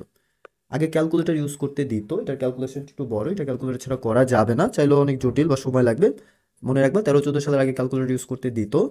তুমি নর্মাল ম্যাথের প্রসেসটা আমি যদি বুঝাই, রিসেন্ট সালের কোয়েশ্চেনগুলোতে দেখবা তোমাকে সংখ্যায় অ্যান্সার দিবে না, ওইগুলো আমরা প্র্যাকটিস করব। দেখো লাইমেন বলতে তুমি N1 এর মান কত জানো, লাইমেন মানে তুমি N1 এর মান জানো হচ্ছে 1, N2 সমান কত হবে, তৃতীয় লাইন বলছে, তাহলে 1 + 3 মিলে কত হচ্ছে 4। এখন তোমাকে বের করতে বলছে তরঙ্গ দৈর্ঘ্য, তুমি 1/λ সমান জানো কি RH 1/N1 square minus 1/N2 square. Answer কিসে চেয়েছে, ন্যানোমিটারে, তুমি মানগুলো বসিয়ে দিবা, তাহলে ল্যামডা সমান হবে এই পুরোটার উপরে ইনভার্স 1 হয়ে যাবে। এটা ক্যালকুলেটর লাগবে, হাতে শুধু শুধু করে সময় নষ্ট করো না। আমরা RH এর মান বসাতে পারি হচ্ছে ন্যানোমিটারে, বসাইলে 1.09 ইন্টু 10⁻², যদি চট্টগ্রাম বিশ্ববিদ্যালয় ইউজ করতে দেয় তখন আসলে এগুলো একটু হাতে করে নেবা, যেটাকে আমরা ন্যানোমিটার ইনভার্স 1 বলতে পারি, ইন্টু N1 মানে N1 হচ্ছে 1 স্কোয়ার মাইনাস হচ্ছে 1/4 স্কোয়ার, পুরোটার উপরে আমরা ইনভার্স 1 দিয়ে দিলাম, যেহেতু আমাদের এটা 1/λ আর আমরা বের করছি হচ্ছে ল্যামডা, তাই ইনভার্স 1 দিলাম। এটা ক্যালকুলেশন করে তুমি যেটা অ্যান্সার পাও সেটা ক্যালকুলেশন করলে এটা বেবি অ্যান্সার হবে, মিলিয়ে নিও। এরপরে দেখো তোমাকে কোয়েশ্চেন বলেছে হাইড্রোজেন পারমাণবিক বর্ণালীর কোন সিরিজটিতে দৃশ্যমান অঞ্চলের রশ্মি দেখা যায়। তাহলে দৃশ্যমান অঞ্চলের রশ্মি আমরা কোথায় দেখি, লাইমেন বামার, আমরা দ্বিতীয়টাতে বামারে দৃশ্যমান লাইন দেখতে পারি। এরপরের কোয়েশ্চেনটাতে একটু ফোকাস করো, তোমাকে বলেছে যে হাইড্রোজেন বর্ণালীতে বামার সিরিজের সর্বনিম্ন তরঙ্গ সংখ্যা, এই জায়গায় কিন্তু ভুল করে দিতে পারো, তোমাকে কিন্তু সর্বনিম্ন তরঙ্গ সংখ্যা বলেছে, তার মানে নিউবার মিনিমাম। তুমি নিউবার মিনিমাম মনে না রেখে তুমি কিন্তু জানো যে ল্যামডা ম্যাক্স হলে N2 সমান সূত্র কি হয়, নিউবার মিনিমাম মানে কি ল্যামডা ম্যাক্স, তুমি এটা মনে রাখবা, ল্যামডা ম্যাক্স হলে N2 সমান কি হয় N1 + 1। যেহেতু বামার সিরিজ হওয়ার কারণে N1 এর মানটা কত হচ্ছে 2, এবং N2 কত হবে তাহলে N1 + 1 মিলে কত 3, এবং অপশনগুলো দেখো দেখো দুইবার আসে ঢাকা বিশ্ববিদ্যালয়, হুবহু কোয়েশ্চেন 15-16 আর হচ্ছে 20-21, এগুলো হুবহু কোয়েশ্চেন তুলে দিয়েছে। তাহলে RH তুমি জানো, তোমাকে যেহেতু তরঙ্গ সংখ্যা বের করতে বলছে, তুমি নিউবার সমান ডিরেক্ট জানো যে RH 1/N1 square minus 1/N2 square, কিন্তু খুবই ইম্পর্টেন্ট, এবছর আসার সম্ভাবনা রয়েছে, একটু মনোযোগ দিয়ে করো।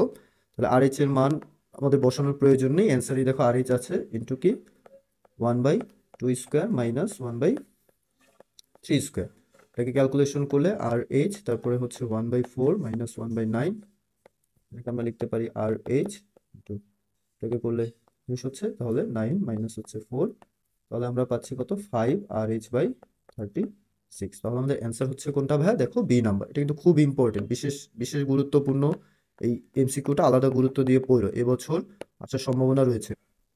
আমরা এখন দেখবো যে হাইড্রোজেন বর্ণালী বামার সিরিজের, দেখো ঢাকা বিশ্ববিদ্যালয় 22-23 কোয়েশ্চেন, হাইড্রোজেন বর্ণালী বামার সিরিজের দ্বিতীয় লাইনের তরঙ্গ দৈর্ঘ্য বের করতে বলেছে।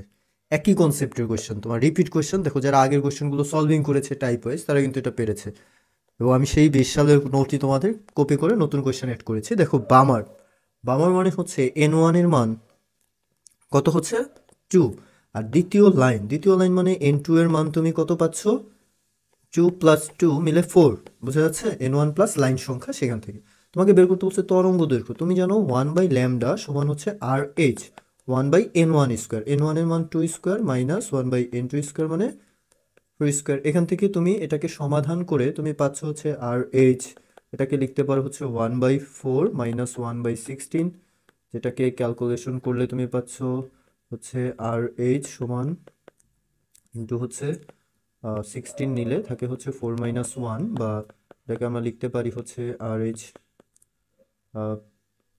3/16। এটা কিন্তু তোমার অ্যান্সার না, অনেকে এটা ভুল করবে, এবং এই অপশনটাও তোমাকে কিন্তু কোয়েশ্চেনে দেওয়া আছে, তুমি এটা দাগিয়ে দিলে কিন্তু তুমি ভুল করবে। তোমাকে কিন্তু বলেছে ল্যামডা বের করতে, তুমি পাচ্ছ যে 1/λ মানে হচ্ছে আর 3RH/16, তাহলে শুধু ল্যামডা সমান কি হবে, উল্টিয়ে যাবে 16/3RH, বোঝা যাচ্ছে। ওদের অপশনের দিকে কিন্তু খেয়াল রেখো, অপশন হচ্ছে কিন্তু অ্যান্সার হচ্ছে কত নাম্বার, বি নাম্বার। তারপরে তোমাকে কোয়েশ্চেন বলেছে যে হাইড্রোজেনের পারমাণবিক বর্ণালীর প্যাসচেন সিরিজের জন্য কোনটি সঠিক, লা বা পে, ছন্দ লা বা পে, প্যাসচেন মানে 3 নাম্বারটা, N1 এর মান 3, তাহলে N2 কত 3 থেকে বেশি হবে, তাহলে অ্যান্সার হচ্ছে কত ভাই বি নাম্বার। গুচ্ছ ভর্তি পরীক্ষায় 20-21 ঢাকা বিশ্ববিদ্যালয়ে যা করবে গুচ্ছ ভর্তি পরীক্ষা তার থেকে একটু কাটসাট করে একই ধরনের কোয়েশ্চেন করবে, একটু ভালোভাবে খেয়াল রাখতে হবে। আমরা এখন জানবো দ্রাব্যতা গুণফল, আয়নিক গুণফল সম্পর্কে। এটা ইন্টারেস্ট কিউর জন্য খুব ইম্পর্টেন্ট হতো, বাট আমাদের এডমিশনে এই টপিক থেকে খুব বেশি কোয়েশ্চেন করা হয় না। আমরা এছাড়াও এগুলোর বেসিকগুলো একটু জানার চেষ্টা করব, যদি কোয়েশ্চেন চলে আসে আমরা শর্টকাটগুলোও জানবো। আমরা প্রথমে দ্রাব্যতা সম্পর্কে জানবো। দ্রাব্যতাকে প্রকাশ করা হয় এস ধারা, দ্রাব্যতা গুণফলকে প্রকাশ করা হয় কেএসপি ধারা, এবং আয়নিক গুণফলকে প্রকাশ করা হয় কে আইপি ধারা। এখন দ্রাব্যতা বলতে কি বোঝায়? কোনো নির্দিষ্ট তাপমাত্রায় আমাদের কাছে 100 গ্রাম দ্রাবক আছে, মনে করো তোমার কাছে 100 গ্রাম পানি, এই 100 গ্রাম দ্রাবকে সম্পৃক্ত দ্রবণে, এটা খুবই ইম্পর্টেন্ট, সম্পৃক্ত দ্রবণ মানে সর্বোচ্চ যতটুকু পরিমাণ এটার মধ্যে কেমিক্যালটা ব্যালেন্স অবস্থায় আছে, সম্পৃক্ত দ্রবণে পরিণত করতে যত গ্রাম দ্রবের প্রয়োজন তাকে ওই তাপমাত্রা ওই দ্রব্যের দ্রাব্যতা বলে। মনে করো তোমার কাছে 1 গ্লাস পানি আছে, তুমি সর্বোচ্চ পরিমাণ যে চিনিটা গুলাতে পারবা ওইটার দ্রাব্যতা বলা হচ্ছে। আর যদি চিনির পরিমাণ কম থাকে তাহলে সেগুলোকে আমরা অসম্পৃক্ত বলবো। দ্রাব্যতাকে এস দ্বারা প্রকাশ করা হচ্ছে। দ্রাব্যতার যে ফর্মুলা, যে এস সমান হচ্ছে 100 m বাই হচ্ছে m মাইনাস m। কোনটা কি? ছোট হাতের m দ্বারা বোঝায় হচ্ছে দ্রবের ভর, যেমন আমরা চিনি বলতে পারি। তারপরে হচ্ছে বড় হাতের m দ্বারা বোঝায় দ্রবণ, আমরা যেটাকে শরবত বলি সেটাকে দ্রবণের সাথে তুলনা দিতে পারি। আর m মাইনাস m অর্থাৎ দ্রবণ থেকে তুমি ভাবো শরবতের মধ্যে তুমি চিনিটা বাদ দিলে তুমি যেটা পাচ্ছ সেটা পানি পাচ্ছ, তাহলে এইটাকে আমরা বলতে পারি দ্রাবকের ভর, m মাইনাস m কে দ্রাবকের ভর। এখন আমরা একটা ম্যাথ করি। দেখো তোমাকে একটা ম্যাথে বলেছে যে সোডিয়াম ক্লোরাইডের দ্রাব্যতা, অর্থাৎ দ্রাব্যতা মানে তোমাকে এখন এস এর মান দিয়ে দিয়েছে কত ভাই 75। এটা হচ্ছে কিসের মান? এস এর মান। 15 গ্রাম পরিমাণ লবণটির সম্পৃক্ত দ্রবণ তৈরি করতে কত গ্রাম? 15 গ্রাম পরিমাণ লবণটির সম্পৃক্ত দ্রবণ তৈরি করতে কি পরিমাণ পানির প্রয়োজন? দেখো পানি বলতে বোঝাচ্ছে কি? দ্রাবক। আমরা জানি দ্রাবককে আমরা কি ধারা প্রকাশ করি? m মাইনাস m ধারা। তোমাকে কিন্তু এখন এস এর মান বলছি, এবং কত গ্রাম? 15 গ্রাম লবণটি, এটা হচ্ছে আমাদের কি ছোট হাতের m, যেটা হচ্ছে কি দ্রবের ভর, তোমাকে দ্রবের ভর বলে দিয়েছে। তুমি জানো h সমান 100 m by m minus m। তোমার লাগবে হচ্ছে কি m মাইনাস m, এটা তোমাকে বের করতে বলছে, যে এটা বের করবে, যেটাকে তুমি লিখতে পারো 100 m বাই হচ্ছে যে s। তুমি এখন মানগুলো বসিয়ে দিবা, 100 ইন্টু m এর মান কত 15 আর s এর মান হচ্ছে কত 75। কাটাকাটি করো, দেখো এটাকে 5 দিয়ে কাটছো, 100 কে 5 দিয়ে করলে 20 পাচ্ছ। বুঝা যাচ্ছে ভাই? এটাই হচ্ছে যে 20 গ্রাম দ্রাবকের তোমার প্রয়োজন। আমরা এরপরে দ্রাব্যতা গুণফল সম্পর্কে জানবো। দ্রাব্যতা গুণফলকে প্রকাশ করা হয় কি ধারা? কে এসপি ধারা। দ্রাব্যতা গুণফল একটা কিওয়ার্ড সবসময় মাথায় রাখবা, যে কোনো লবণের সম্পৃক্ত দ্রবণে তার উপাদান আয়ন সমূহের ঘনমাত্রার সর্বোচ্চ গুণফলকে লবণটির দ্রাব্যতা গুণফল বলা হয়। এই সম্পৃক্ত ওয়ার্ডটা মনে রাখবে, দ্রাব্যতা গুণফল সম্পৃক্তের জন্য হয়। আমাদের আরেকটা আছে, সেটা হচ্ছে কি আয়নিক গুণফল, যেটাকে কেআইপি বলা হয়। আয়নিক গুণফলের এটার ক্ষেত্রে যেটা হয়, যে কোনো লবণের প্রতিমূল দ্রব্য থেকে উৎপন্ন আয়নের ঘনমাত্রার গুণফলকে আয়নিক গুণফল বলছি, এটা জাস্ট ঘনমাত্রা। আয়নিক গুণফল যে কোনো দ্রবণ হতে পারে, সম্পৃক্ত, অসম্পৃক্ত, অতিপৃক্ত, কিন্তু দ্রাব্যতা গুণফল সব সময় সম্পৃক্ত হবে। এটা হচ্ছে মেইন পার্ট, যে দ্রাব্যতা গুণফল শুধুমাত্র সম্পৃক্তর জন্য হবে, আর আয়নিক গুণফল সবকিছুর জন্যই হতে পারে। আমরা কেএসপি বের করার কিছু টেকনিক সম্পর্কে জানি। আমরা মনে করো তোমার কাছে একটা যৌগ আছে এ এক্স, তারপর হচ্ছে বি ওয়াই। এটাকে ভেঙে তুমি লিখতে পারো এ ওয়াই প্লাস, প্লাস লিখতে পারো বি এক্স মাইনাস, অর্থাৎ এই ওয়াইটা চলে গেছে এটার উপরে আর এক্সটা চলে আসছে এই বি এর উপরে। এখন দেখো এক্স আর ওয়াই তুমি মোল সংখ্যা বসালা, তখন যে কেএসপি যেটা হয় সেটা হয় কি, এই এক্স এর উপরে এক্স এর power X to the power X into Y to the power Y into S to the power X plus Y, যেখানে এস হচ্ছে কি দ্রাব্যতা। এর মাধ্যমে আমরা কেএসপি বের করতে পারি। এখন আমরা একটা উদাহরণ দিয়ে বুঝাই তাহলে সুবিধা হবে। তোমাকে আমি বললাম যে ক্যালসিয়াম ফ্লোরাইডের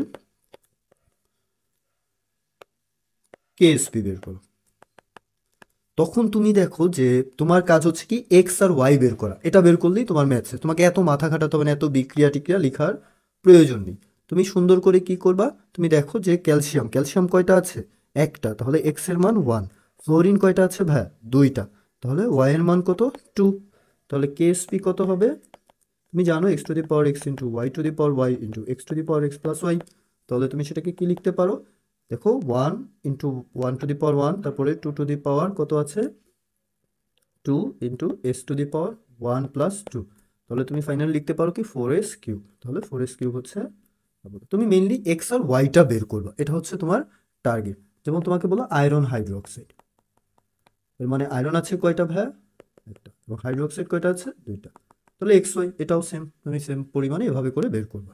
সালফেটের দ্রাব্যতার ক্রম, আমরা আমাদের যে গ্রুপ 2 এর মৌলগুলো রয়েছে, আমরা এখন জানবো সালফেটের দ্রাব্যতার ক্রম। সালফেটের দ্রাব্যতার ক্রমের ক্ষেত্রে আমরা গ্রুপ 2 এর মৌলগুলোর যে সালফেটগুলো হচ্ছে, যেমন ধরো ম্যাগনেসিয়াম সালফেট, ক্যালসিয়াম সালফেট, আমরা যদি এগুলো লিখি, যে প্রথমে লিখলাম হচ্ছে কি magnesium sulphate, calcium sulphate, strontium sulphate, beryllium sulphate, এগুলোর মধ্যে সবচেয়ে বেশি দ্রাব্যতা হবে ম্যাগনেসিয়ামের, অর্থাৎ তারপরে আর টু কম হবে ক্যালসিয়াম, আর টু কম হবে স্ট্রোনসিয়াম, এভাবে করে এই 4টা সিরিয়াল হয়। আমরা যদি সেম এই গ্রুপ 2 এর হাইড্রো অক্সাইডগুলো লিখি, আমরা জিনিসটাকে লিখতে পারি magnesium hydro oxide, calcium hydro oxide, পরে লিখতে পারি স্ট্রোনসিয়াম হাইড্রো অক্সাইড, পরে লিখতে পারি বেরিলিয়াম হাইড্রো অক্সাইড। এখন এইখানের মধ্যে দ্রাব্যতার ক্রমটা সবচেয়ে বেশি হয় বেরিয়ামের, তারপরে স্ট্রোনসিয়াম, তারপরে ক্যালসিয়াম, তারপরে ম্যাগনেসিয়াম, এটা একটু মাথায় রেখো। তারপরে ধরো এই পার্টগুলো একটু খেয়াল রেখো, যে barium sulphate, lead sulphate, strontium sulphate ব্যতীত সকল সালফেট লবণ পানিতে কি দ্রবণীয়, অর্থাৎ এই 3টা বাদে প্রত্যেকটা সালফেট লবণ পানিতে দ্রবণীয়, এই 3টা কি দ্রবণীয় হয় না। আর এই যে নিচে আরো 3টা যে উদাহরণ রয়েছে, ক্যালসিয়াম, পারদ, সিলভার, মেন নামগুলো মনে রাখবে, এগুলো পানিতে আংশিকভাবে স্বল্প মাত্রায় দ্রবণীয় অবস্থায় থাকে। তুমি যদি এখন আমরা কিছু প্র্যাকটিসে যদি যাই, আমাদের একটা কোয়েশ্চেন ঢাকা বিশ্ববিদ্যালয়ে আসছে যে লবণের দ্রাব্যতা গুণফল নির্ণয়ে কোন ধরনের দ্রবণ উপযোগী। আমরা আমরা জানি দ্রাব্যতা গুণফল মানেই কি, দ্রাব্যতা গুণফল মানেই কোন কিসের জন্য হবে? সম্পৃক্ত, আয়নিক সবগুলোর জন্য হয়। তাহলে সম্পৃক্তর ইংলিশ হচ্ছে কি স্যাচুরেটেড, তাহলে অ্যান্সার হচ্ছে এ। দেখো মেডিকেল কোয়েশ্চেনে কতবার একই টপিক থেকে কোয়েশ্চেন আসতেছে, দেখো কোন যৌগটির দ্রাব্যতা সবচেয়ে কম, মেডিকেল এডমিশনের জন্য এই পার্টটা খুব ইম্পর্টেন্ট। কোন যৌগটির দ্রাব্যতা সবচেয়ে কম? তুমি জানো যে সালফেটের গুলোর মধ্যে, এখানে দেখো সবগুলো সালফেট, তুমি জানো সালফেট গুলোর মধ্যে সবচেয়ে বেশি হয় ম্যাগনেসিয়াম হাইড্রোক্সাইডের, সবচেয়ে কম হয় বেরিয়াম সালফেটের, সরি সবচেয়ে বেশি হয় ম্যাগনেসিয়াম সালফেট এবং সবচেয়ে বেরিয়াম বেরিয়াম সালফেট। তাহলে অ্যান্সার হচ্ছে ভাই আমাদের কোনটা? অ্যান্সার হচ্ছে সবচেয়ে কম হচ্ছে আমাদের কি বেরিয়াম সালফেট। তাহলে এটাকে আমরা এ নাম্বার অপশন দিলাম, এটা হচ্ছে আমাদের সঠিক অ্যান্সার। তারপরে তোমাকে বলছে যে নিম্নের কোনটির দ্রাব্যতা সবচেয়ে বেশি, তাহলে দ্রাব্যতা সবচেয়ে বেশি কোনটার হবে? দেখো আমরা হাইড্রোক্সাইডের মধ্যে দেখেছিলাম যে ওটা হচ্ছে, তখন এটা যে আমাদের অপশন হচ্ছে বেরিয়াম হাইড্রোক্সাইড, অর্থাৎ দ্রাব্যতা সালফেট মধ্যে কম হচ্ছে, দুইটারই অ্যান্সার দেখো বেরিয়াম সালফেট আর বেরিয়াম। আচ্ছা, নিচের কোন সালফেট লবণ পানিতে অদ্রবণীয়? 3টা মান মাথায় রাখবা, যে লবণ পানিতে অদ্রবণীয় বেরিয়াম, লেড আর হচ্ছে স্ট্রোনসিয়াম সালফেট। তাহলে কোনটা আমাদের অদ্রবণীয় অবস্থায় আছে? দেখো বেরিয়াম সালফেট। তার মানে দেখো মেডিকেলে বেরিয়াম থেকে কতগুলো কোয়েশ্চেন চলে আসতেছে। আমরা এরপরে এগুলো একটু তথ্যভিত্তিক বিষয়, আমাদের টাইপ 13 এবং টাইপ 12 এই 2টা টপিক একটু তথ্যভিত্তিক, আলাদাভাবে মাথায় রাখতে হবে। টাইপ 13 পুরোটাই মেমোরাইজ, বাট খুব important, memorise part but important, varsity এডমিশনের জন্য ইম্পর্টেন্ট এবং মেডিকেল এডমিশনের জন্য ইম্পর্টেন্ট। আমরা প্রথমে অবলোহিত অঞ্চল সম্পর্কে একটু জানি, বা আইআর রশ্মি। আমি একটু রিডিং পড়ে যাচ্ছি, তার সাথে একটু মাথায় রেখো যে জ্যোতির্বিদ্যায়, সৌরচুল্লিতে, শিল্প কারখানায়, অন্ধকারে দেখার গগলস, ছবি তোলার জন্য এবং আবহাওয়ার পূর্বাভাস দিতে আইআর রশ্মি ব্যবহার করা হয়। আইআর রশ্মি 3 প্রকার, তোমাকে এই 3টা সম্পর্কে ধারণা রাখতে হবে, যে নিয়ার আইআর চিকিৎসা ক্ষেত্রে লাগে, মিডল আইআর জৈব যৌগের কার্যকরীমূলক শনাক্তকরণে লাগে, আর ফার আইআর চিকিৎসা ক্ষেত্রে লাগে। অর্থাৎ 3টা যে আইআর রয়েছে, নিয়ার, মিডল, ফার, দেখো প্রথম আর তৃতীয়টা চিকিৎসা ক্ষেত্রে প্রয়োজন হচ্ছে, আর দ্বিতীয়টা জৈব যৌগের জন্য প্রয়োজন হচ্ছে। এরপরে আমরা জানবো এমআরআই। এমআরআই মানবদেহের বিভিন্ন তন্ত্রের টিস্যুর অস্বাভাবিক বৃদ্ধিজনিত টিউমার, রক্তক্ষরণ, রোগ জীবাণু এমআরআই করা হয়। মস্তিষ্কের টিউমার ও কোমল টিস্যু, মেরুদণ্ডের টিউমার এমআরআই শনাক্ত করে চিকিৎসা ক্ষেত্রে, এগুলো মেডিকেলের জন্য বিশেষ ইম্পর্টেন্ট। এছাড়া ভার্সিটিতেও মাঝে মাঝে চলে আসে। মনে রাখবা এমআরআই এর ক্ষেত্রে তোমাকে যেই পরমাণু বা এমআরআই যেই বর্ণালী বা ইউজ করে কাজ করে সেটাকে বলা হয় হচ্ছে এনএমআর। এনএমআর হচ্ছে এনএমআর পরমাণু ওপর নির্ভর করে কিন্তু এমআরআই তৈরি করা হয়, বোঝা যাচ্ছে? এমআরআই সম্পূর্ণটা নির্ভর করে এনএমআর এর উপর। এনএমআর এর পূর্ণরূপ কি? Nuclear magnetic resonance. ক্লিয়ার? এটার উপরে ডিপেন্ড করে এমআরআইটা তৈরি করা হচ্ছে। এখন এনএমআর এর কিছু বৈশিষ্ট্য রয়েছে। এনএমআর কি? বেজোড় সংখ্যক প্রোটন বা নিউক্লিয়াস যুক্ত থাকে। যেমন দেখো বেজোড় হাইড্রোজেন, তারপরে হচ্ছে কার্বন 13 একটা আইসোটপ কার্বনের, ফ্লোরিন 19, ফসফরাস 31। এনএমআর এর নিউক্লিয়াসে দুর্বল ম্যাগনেটিক মোমেন্ট থাকে। এনএমআর এর রেডিও ফ্রিকোয়েন্সি অন্যান্য সিগন্যাল সৃষ্টি করে, এগুলোই মোটামুটি। এটা খুবই ইম্পর্টেন্ট, এটা ছাড়া এডমিশনে যেও না, এটা ভালোভাবে আয়ত্ত করতে হবে। মেডিকেলও তো তোমাকে এখান থেকে কোয়েশ্চেন বাধ্যতামূলকভাবে দেয় অনেক বেশি, কিছু বছর পর পরে ভার্সিটিতেও প্রায় আসে, বিশেষ করে চট্টগ্রাম রাজশাহীতে জাহাঙ্গীরনগর বিশ্ববিদ্যালয় ডি ইউনিটে গেলে তুমি এই মানগুলো পাবা। সুন্দর করে মানগুলো একটু বারবার প্র্যাকটিস করতে করতে আয়ত্ত করতে হবে। যেমন আমি যদি একটু মিলিয়ে দেই, দেখো লাল কালারগুলো কি কি হচ্ছে? লিথিয়াম, তারপরে হচ্ছে ক্যালসিয়াম, স্ট্রোনশিয়াম, রেডিয়াম, এগুলো সবই মোটামুটি কি হচ্ছে? লাল কালার। এখন লাল কালারেরও আবার কিছু ভেরিয়েটি আছে, এগুলো একটু তোমাকে খেয়াল রাখতে হবে। একটা ইটারনাইনাল, একটা টকটকে লাল, আর একটা উজ্জ্বল লাল। এগুলো মনে রেখো যে এই চারটা হচ্ছে কি লাল। এই লালের আবার ভেরিয়েশন আছে, সেগুলো তোমাকে মনে রাখতে হবে। আর বেরিলিয়াম আর ম্যাগনেসিয়াম কোনো বর্ণ প্রদর্শন করে না। বেরিয়াম হচ্ছে কাঁচা আপেলের মতো। তারপরে হচ্ছে সিজিয়াম নীল, রুবিডিয়াম লালচে বেগুনি, পটাশিয়াম, এগুলো হচ্ছে কি শিখা পরীক্ষা। আমরা শিখার মধ্যে এই সিএল যুক্ত করলে এই শিখা পরীক্ষায় এই কালারগুলো তৈরি করে। খুব ইম্পর্টেন্ট কিন্তু এই পার্টটা, শিখা পরীক্ষার পার্টটা। তুমি দেখো যে তোমাকে ধরো ঢাকা বিশ্ববিদ্যালয়ে ভর্তি পরীক্ষায় এসেছে, এখন ডাবিতে আসবে আর গুচ্ছ ভর্তি পরীক্ষা আসবে না, এটা কি হয়? দেখো ঢাকা বিশ্ববিদ্যালয় 15-16 আসছে যে শিখা পরীক্ষায় কোন মৌলটি সোনালী হলুদ শিখা প্রদর্শন করে। তুমি দেখো কোন মৌলটি সোনালী হলুদ, সোডিয়ামটি একটু আলাদাভাবে মাথায় রেখো, এটা সবচেয়ে বেশি পরিমাণে এসেছে, তাহলে আমরা বলতে পারি হচ্ছে কি সোডিয়াম। বোঝা যাচ্ছে ভাইয়া? এরপরে দেখো পরের কোয়েশ্চেনে তোমাকে বলেছে কোন লবণটি শিখা পরীক্ষায় সোনালী হলুদ বর্ণ। একই কোয়েশ্চেন দিয়ে দিয়েছে তোমাকে, অর্থাৎ যারা ঢাবির কোয়েশ্চেন বারবার সলভ করে তারা গুচ্ছের কোয়েশ্চেন পারবে। আমরা একটু আগে আমরা টাইপ 3 বা 4 এর সময় একটা মিমস দেখিয়েছিলাম আমি, সেই মিমসের মাধ্যমে তোমরা এতক্ষণে কোয়েশ্চেন সলভিং করার মাধ্যমে বুঝতে পেরেছো যে কোয়েশ্চেনগুলো কিভাবে তোমার রিপিটেশনে আসতেছে বারবার। তোমাকে একটু অ্যানালাইসিস করে পড়া শিখতে হবে। তাহলে দেখো কোন লবণটি সেভাবে সোনালী হলুদ বর্ণ দেয়, দেখো কোনটার মধ্যে সোডিয়াম আছে, এটার মধ্যে সোডিয়াম আছে, তাহলে এই লবণটি হলুদ বর্ণ প্রদর্শন করে। তারপরে দেখো ঢাকা বিশ্ববিদ্যালয়ে আসছে যে এমআরআই যন্ত্রের সাহায্যে মানবদেহের রোগ নির্ণয় কোন মৌলটির ভূমিকা রয়েছে? নিয়ন, অক্সিজেন, হাইড্রোজেন নাকি সিলিকন? তুমি যদি খেয়াল করো যে আমরা জানি এমআরআই এর জন্য ইউজ করা হয় কি এনএমআর, এবং এগুলোর জন্য ভর সংখ্যা বা নিউক্লিয়াস কি বেজোড় অবস্থায় থাকে। তুমি দেখো নিয়নের ভর সংখ্যা 20 জোড়, অক্সিজেনের 16, হাইড্রোজেনের যে কি হয় 1 হাইড্রোজেন, ঠিক আছে, বেজোড়। তাহলে এখানে অপশন কি হচ্ছে? হাইড্রোজেন। এছাড়াও আমি দেখো তোমাদের নামও বলে দিয়েছিলাম, এই যে এই জিনিসগুলো হচ্ছে আমাদের বেজোড় যেগুলো আছে সেগুলো আমাদের অংশগ্রহণ করছে। তারপরে দেখো এম এর গুচ্ছ ভর্তি পরীক্ষা এসেছে, ঢাকা বিশ্ববিদ্যালয়ে যদি আসে গুচ্ছ ভর্তি পরীক্ষা তো আসবেই। দেখো এমআরআই প্রযুক্তিতে কোন বর্ণালীভিত্তিক পদ্ধতি ব্যবহার করা হয়েছে? এমআরআই মানে তুমি জানো কি ইউজ করা হচ্ছে এখানে? NMR, nuclear magnetic resonance. তারপরে তোমাকে দেখো মেডিকেলে কোয়েশ্চেন করতেছে যে নিচের কোন মৌলটি লালচে বেগুনি শিখা প্রদর্শন করে? তাহলে লালচে বেগুনি শিখা প্রদর্শন করছে কোনটি? রুবিডিয়াম। রুবিডিয়াম, তাহলে আমাদের অ্যান্সার হচ্ছে ভাইয়া কোনটা? রুবিডিয়াম।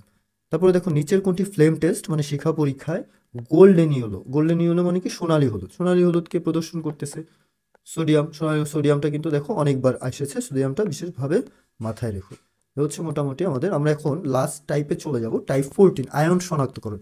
ইন্টারে এই টাইপটা নিয়ে অনেকে টেনশনে বা দুশ্চিন্তায় থাকো, এত বিক্রিয়া মুখস্থ হয় না, এত কিছু। তোমাকে বিশ্ববিদ্যালয় মেডিকেল ভর্তি পরীক্ষার প্রস্তুতির জন্য বুঝতে হবে কোনটার কি কালার হচ্ছে, কোনটা কার সাথে কি বিক্রিয়া করে কিভাবে পদক্ষেপ তৈরি করছে, এই প্রসেসগুলো তোমাকে মনে রাখতে হবে। দেখো আমি এই জিনিসটাকে দুইটা ভাগে ভাগ করেছি, একটা ক্যাটায়ন আর একটা হচ্ছে অ্যানায়ন। ক্যাটায়নের ক্ষেত্রে দেখো কিছু লিখেছি, অ্যালুমিনিয়াম, ক্যালসিয়াম 2+, একটু সাথে সাথে এগুলো একটু তুলে ফেলো। এই যে এইখানের যেই তুমি আয়নগুলো দেখতেছো এগুলোর সাথে বিভিন্ন ধরনের অন্য থাকতে পারে, অ্যালুমিনিয়াম হাইড্রোক্সাইড থাকতে পারে, ক্যালসিয়াম হাইড্রোক্সাইড, বিভিন্ন কিছু থাকলো। এই প্রত্যেকটার সাথে তুমি যদি NH4OH যুক্ত করো তাহলে এগুলোর অদক্ষেপ তৈরি হয়, হাইড্রোক্সাইডের অদক্ষেপ তৈরি হতে পারে, এবং সেই অদক্ষেপগুলো বিভিন্ন ধরনের কালার প্রদর্শন করতে হয়। অর্থাৎ এই প্রত্যেকটা শনাক্ত তোমাকে মনে রাখতে হবে কি শনাক্তকরণে কি ব্যবহার হয়ে থাকে আর কি কালার তৈরি করে, এটাই তোমার পরীক্ষায় সবচেয়ে বেশি পরিমাণে আসে, পুরো বিক্রিয়া তোমার আসে না। তাহলে এই প্রত্যেকটাই এই অ্যামোনিয়াম হাইড্রোক্সাইডের সাথে বিক্রিয়া করতেছে, বিক্রিয়া করে দেখো মানে অ্যামোনিয়াম হাইড্রোক্সাইডের সাথে বন্ধন গঠন করছে। এবং দেখো আমরা জানি অবস্থান্তর যেই ধাতুগুলো রয়েছে সেগুলোই কিন্তু শুধু রঙিন প্রদর্শন করে। তাহলে তুমি যদি খেয়াল করো অবস্থান্তর ধাতু কি এটা সম্পর্কে ভালোভাবে জানার জন্য ভাইয়ের তৃতীয় অধ্যায় ক্লাসটা করে ফেলতে পারো, লিঙ্ক দেখো ডিসক্রিপশনে আমি দিয়ে দিচ্ছি। মৌলের পর্যাবৃত্ত ধর্ম রাসায়নিক বন্ধন খুবই ইম্পর্টেন্ট একটি চ্যাপ্টার, ক্লাসটি করে ফেলো। এর ওই আশা করি বিশ্ববিদ্যালয়ে ভর্তি পরীক্ষার জন্য ওই ক্লাসের পড়াগুলোই যথেষ্ট, এতটুকু ভাইয়ের উপর বিশ্বাস রাখতে পারো।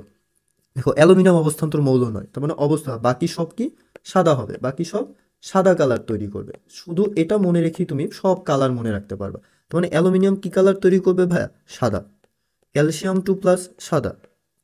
আয়রন এগুলো কি অবস্থান্তর, অবস্থান্তর কি আয়রন, আয়রন 3+ কপার, তার মানে এগুলো বিভিন্ন রং প্রদর্শন করবে। এবং জিঙ্ক কি কালার তৈরি করবে ভাইয়া, সাদা। তারপরে ধরো সোডিয়াম প্লাস, সোডিয়াম প্লাস কি কালার তৈরি করবে ভাইয়া, সাদা। তারপরে ধরো এই যে এই মৌলগুলো আছে এই মৌলগুলোর অদক্ষেপ কি কালার তৈরি করবে ভাইয়া, সাদা। অর্থাৎ দেখো প্রায় সব মোটামুটি প্রায় সবগুলোর কালারই আমাদের আয়ত্তে চলে আসছে। আমাদের বাকি পার্টগুলো কি কি আছে, আয়রন 2+, আয়রন 3+, এগুলো অ্যামোনিয়াম হাইড্রোক্সাইডের সাথে বিক্রিয়া করে আয়রন 2+ কালার তৈরি করে হচ্ছে সবুজ, আয়রন 3+ কালার তৈরি করে হচ্ছে বাদামি, এবং কপার 2+ কালার তৈরি করে হচ্ছে গাঢ় নীল। এখন দেখো প্রত্যেকটার মাধ্যমে তো আমরা আলাদা আলাদা শনাক্ত করে ফেলেছি অ্যামোনিয়াম হাইড্রোক্সাইডের সাহায্যে। এখন আয়রনকে কিন্তু আবার শনাক্ত করার জন্য আরেকটা যৌগ ইউজ করা যায়। শুধুমাত্র আয়রন 2+ এবং আয়রন 3+কে শনাক্তকরণের জন্য আমরা পটাশিয়াম ফেরিসায়ানাইড ইউজ করতে পারি। পটাশিয়াম ফেরিসায়ানাইডের সংকেত কি, K3FeCN6। এটা হচ্ছে কি ভাই, পটাশিয়াম ফেরিসায়ানাইড। এটা দিলে এই যে এটা বর্ণ প্রদর্শন করলে তখন আয়রন 2+ গাঢ় নীল বর্ণটা ধারণ করে, যেটার মাধ্যমে আমরা বুঝতে পারি হচ্ছে এটা গাঢ় নীল হয়ে যায় আয়রন 2+, এবং Fe3+ হয়ে যায় হচ্ছে কি এই পটাশিয়াম ফেরিসায়ানের সাথে বিক্রিয়া করে বাদামি ছিল বাদামি থেকে যায়, কোনো খুব একটা চেঞ্জ হয় না। এর মাধ্যমে আমরা বুঝতে পারি যে আয়রন 2+ আছে নাকি আয়রন 3+ আছে, এটা আমাদের মোটামুটি। এছাড়াও আমরা সোডিয়ামকে শনাক্তকরণের জন্য পটাশিয়াম পাইরো অ্যান্টিমনিড ইউজ করা হয়, K2H2SB2O7, পটাশিয়াম পাইরো অ্যান্টিমনিড, ঠিক আছে, পটাশিয়াম পাইরো অ্যান্টিমনিড। কি দ্রবণ কি পদক্ষেপ তৈরি করবে, ওই সাদা কালার তৈরি করবে, কারণ এটা কি জটিল যৌগ নয়। এখন দেখো এটা কি একটা যৌগ, যেহেতু এটা আমাদের যৌগমূলক আছে অ্যামোনিয়া অথবা NH4+, এটাকে শনাক্ত করার জন্য, এটা সবচেয়ে ইম্পর্টেন্ট, এটা বিশেষভাবে মাথায় রাখবা, শনাক্ত করার জন্য নেসলার বিকারক যুক্ত করা হয়, ক্ষারীয় নেসলার বিকারক। ক্ষারীয় কেন হয়, সোডিয়াম হাইড্রোক্সাইড বা পটাশিয়াম হাইড্রোক্সাইড দেওয়া হয়, এর সাথে কি করা হয় K2HgI4 ইউজ করা হয়, এটাকে বলা হয় কি ক্ষারীয় নেসলার বিকারক, ক্ষারীয় নেসলার বিকারক। তো কোনটার সাথে কি যুক্ত করা হচ্ছে সেটা তোমাকে মনে রাখতে হবে। এবং কি কালার তৈরি করবে, লালচে বাদামি, এটা একটু আলাদাভাবে মাথায় রেখো, ঠিক আছে ভাই। এরপরে আমরা অ্যানায়ন শনাক্তকরণে যাব। অ্যানায়ন শনাক্তকরণের জন্য ক্লোরিনের সাথে মিক্সড করা হয় সিলভার নাইট্রেট, এবং কি কালার তৈরি করবে, সাদা। আর এই দুইটাকে শনাক্তকরণের জন্য ইউজ করা হয় বেরিয়াম নাইট্রেট, কি কালার তৈরি করবে, সাদা। এভাবে আমরা মোটামুটি আয়ন শনাক্ত করতে পারবো। এখানের মধ্যে আমাদের খুব ইম্পর্টেন্ট পার্ট হচ্ছে, যেমন সোডিয়ামের জন্য আমরা পটাশিয়াম পাইরো অ্যান্টিমনিড ইউজ করি, এটা খুবই ইম্পর্টেন্ট নেসলার বিকারক। তুমি এবছর কোনো না কোনো ভার্সিটি এডমিশনে এই টপিক থেকে কিন্তু কোয়েশ্চেন পাবাই, যে অ্যামোনিয়া বা NH4+ শনাক্তকরণে কি ব্যবহার করা হয়, ক্ষারীয় নেসলার বিকারক, অবশ্যই সেটা ক্ষারীয় থাকে, এই কারণে দেখো সোডিয়াম হাইড্রোক্সাইড KOH ব্যবহার করা হয়। এ হচ্ছে মোটামুটি আমাদের পার্ট। তারপরে ক্লোরিন মাইনাসে সিলভার নাইট্রেট, আর কার্বনেটার সালফেট আয়নে বেরিয়াম নাইট্রেট ইউজ করা হয়। দেখো তোমাকে কোয়েশ্চেন আসছে যে নেসলার বিকারক মানে নেসলার দ্রবণ ধারা কোন ক্যাটায়ন শনাক্ত করা যায়। তাহলে নেসলার দ্রবণ ধারা তুমি কোন ক্যাটায়ন শনাক্ত করেছো, দেখো গুচ্ছপূর্তি 21-22 এসেছে NH4+। দেখো ঢাকা বিশ্ববিদ্যালয় আবার কোয়েশ্চেন আসছে যে NH4+ আয়নের উপস্থিতি নির্ণয়ে ব্যবহৃত বিকারকটি কি। তুমি জানো NH4 আয়নের জন্য কি ব্যবহার করা হয়, নেসলার বিকারক। তাহলে নেসলার বিকারকের সংকেত কি, দেখো সোডিয়াম হাইড্রোক্সাইড K2H, দেখছো ভাই খুব ইম্পর্টেন্ট, এটাকে গুরুত্ব দিয়েছে, এটা আলাদাভাবে মাথায় রেখো। তারপর দেখো সোডিয়াম প্লাস আয়ন শনাক্তকরণে কোনটি ব্যবহৃত হয়, তোমার কাছে যদি সোডিয়াম প্লাস আয়ন থাকে, সোডিয়ামের প্লাসের জন্য আমরা কি পটাশিয়াম পাইরো অ্যান্টিমোনিক পাই। অর্থাৎ দেখতেছো যে ব্যতিক্রম দুইটাই কিন্তু বারবার আসতেছে। আর বাকি সবগুলোর জন্য আমরা ইউজ করি কি অ্যামোনিয়াম হাইড্রোক্সাইড। এছাড়াও আমরা এই দুইটাকে আয়রন এবং আয়রন 2+ শনাক্তকরণের জন্য পটাশিয়াম ফেরিসায়ানেটও ইউজ করে থাকি। এই হচ্ছে মোটামুটি ভাইয়ার আজকের লেকচার। ভালো থেকো, সুস্থ থেকো, ভাইয়ার জন্য দোয়া রেখো এবং বিশ্বাস রেখো যে ভাইয়া যে লেকচারগুলো দিচ্ছে এগুলো নোট করে তুমি বারবার পড়লে আমি বিশ্বাস রাখি অনেক কোয়েশ্চেন তুমি কমন পাবা এবং একই টাইপের কোয়েশ্চেনগুলো। প্যানিক হয়েও না, এখনও যথেষ্ট সময় আছে, প্রস্তুতি হতে থাকো। আমি চেষ্টা করব বাকি ক্লাসগুলো খুব দ্রুত আপলোড করার। ভাইয়ার জন্য দোয়া রেখো।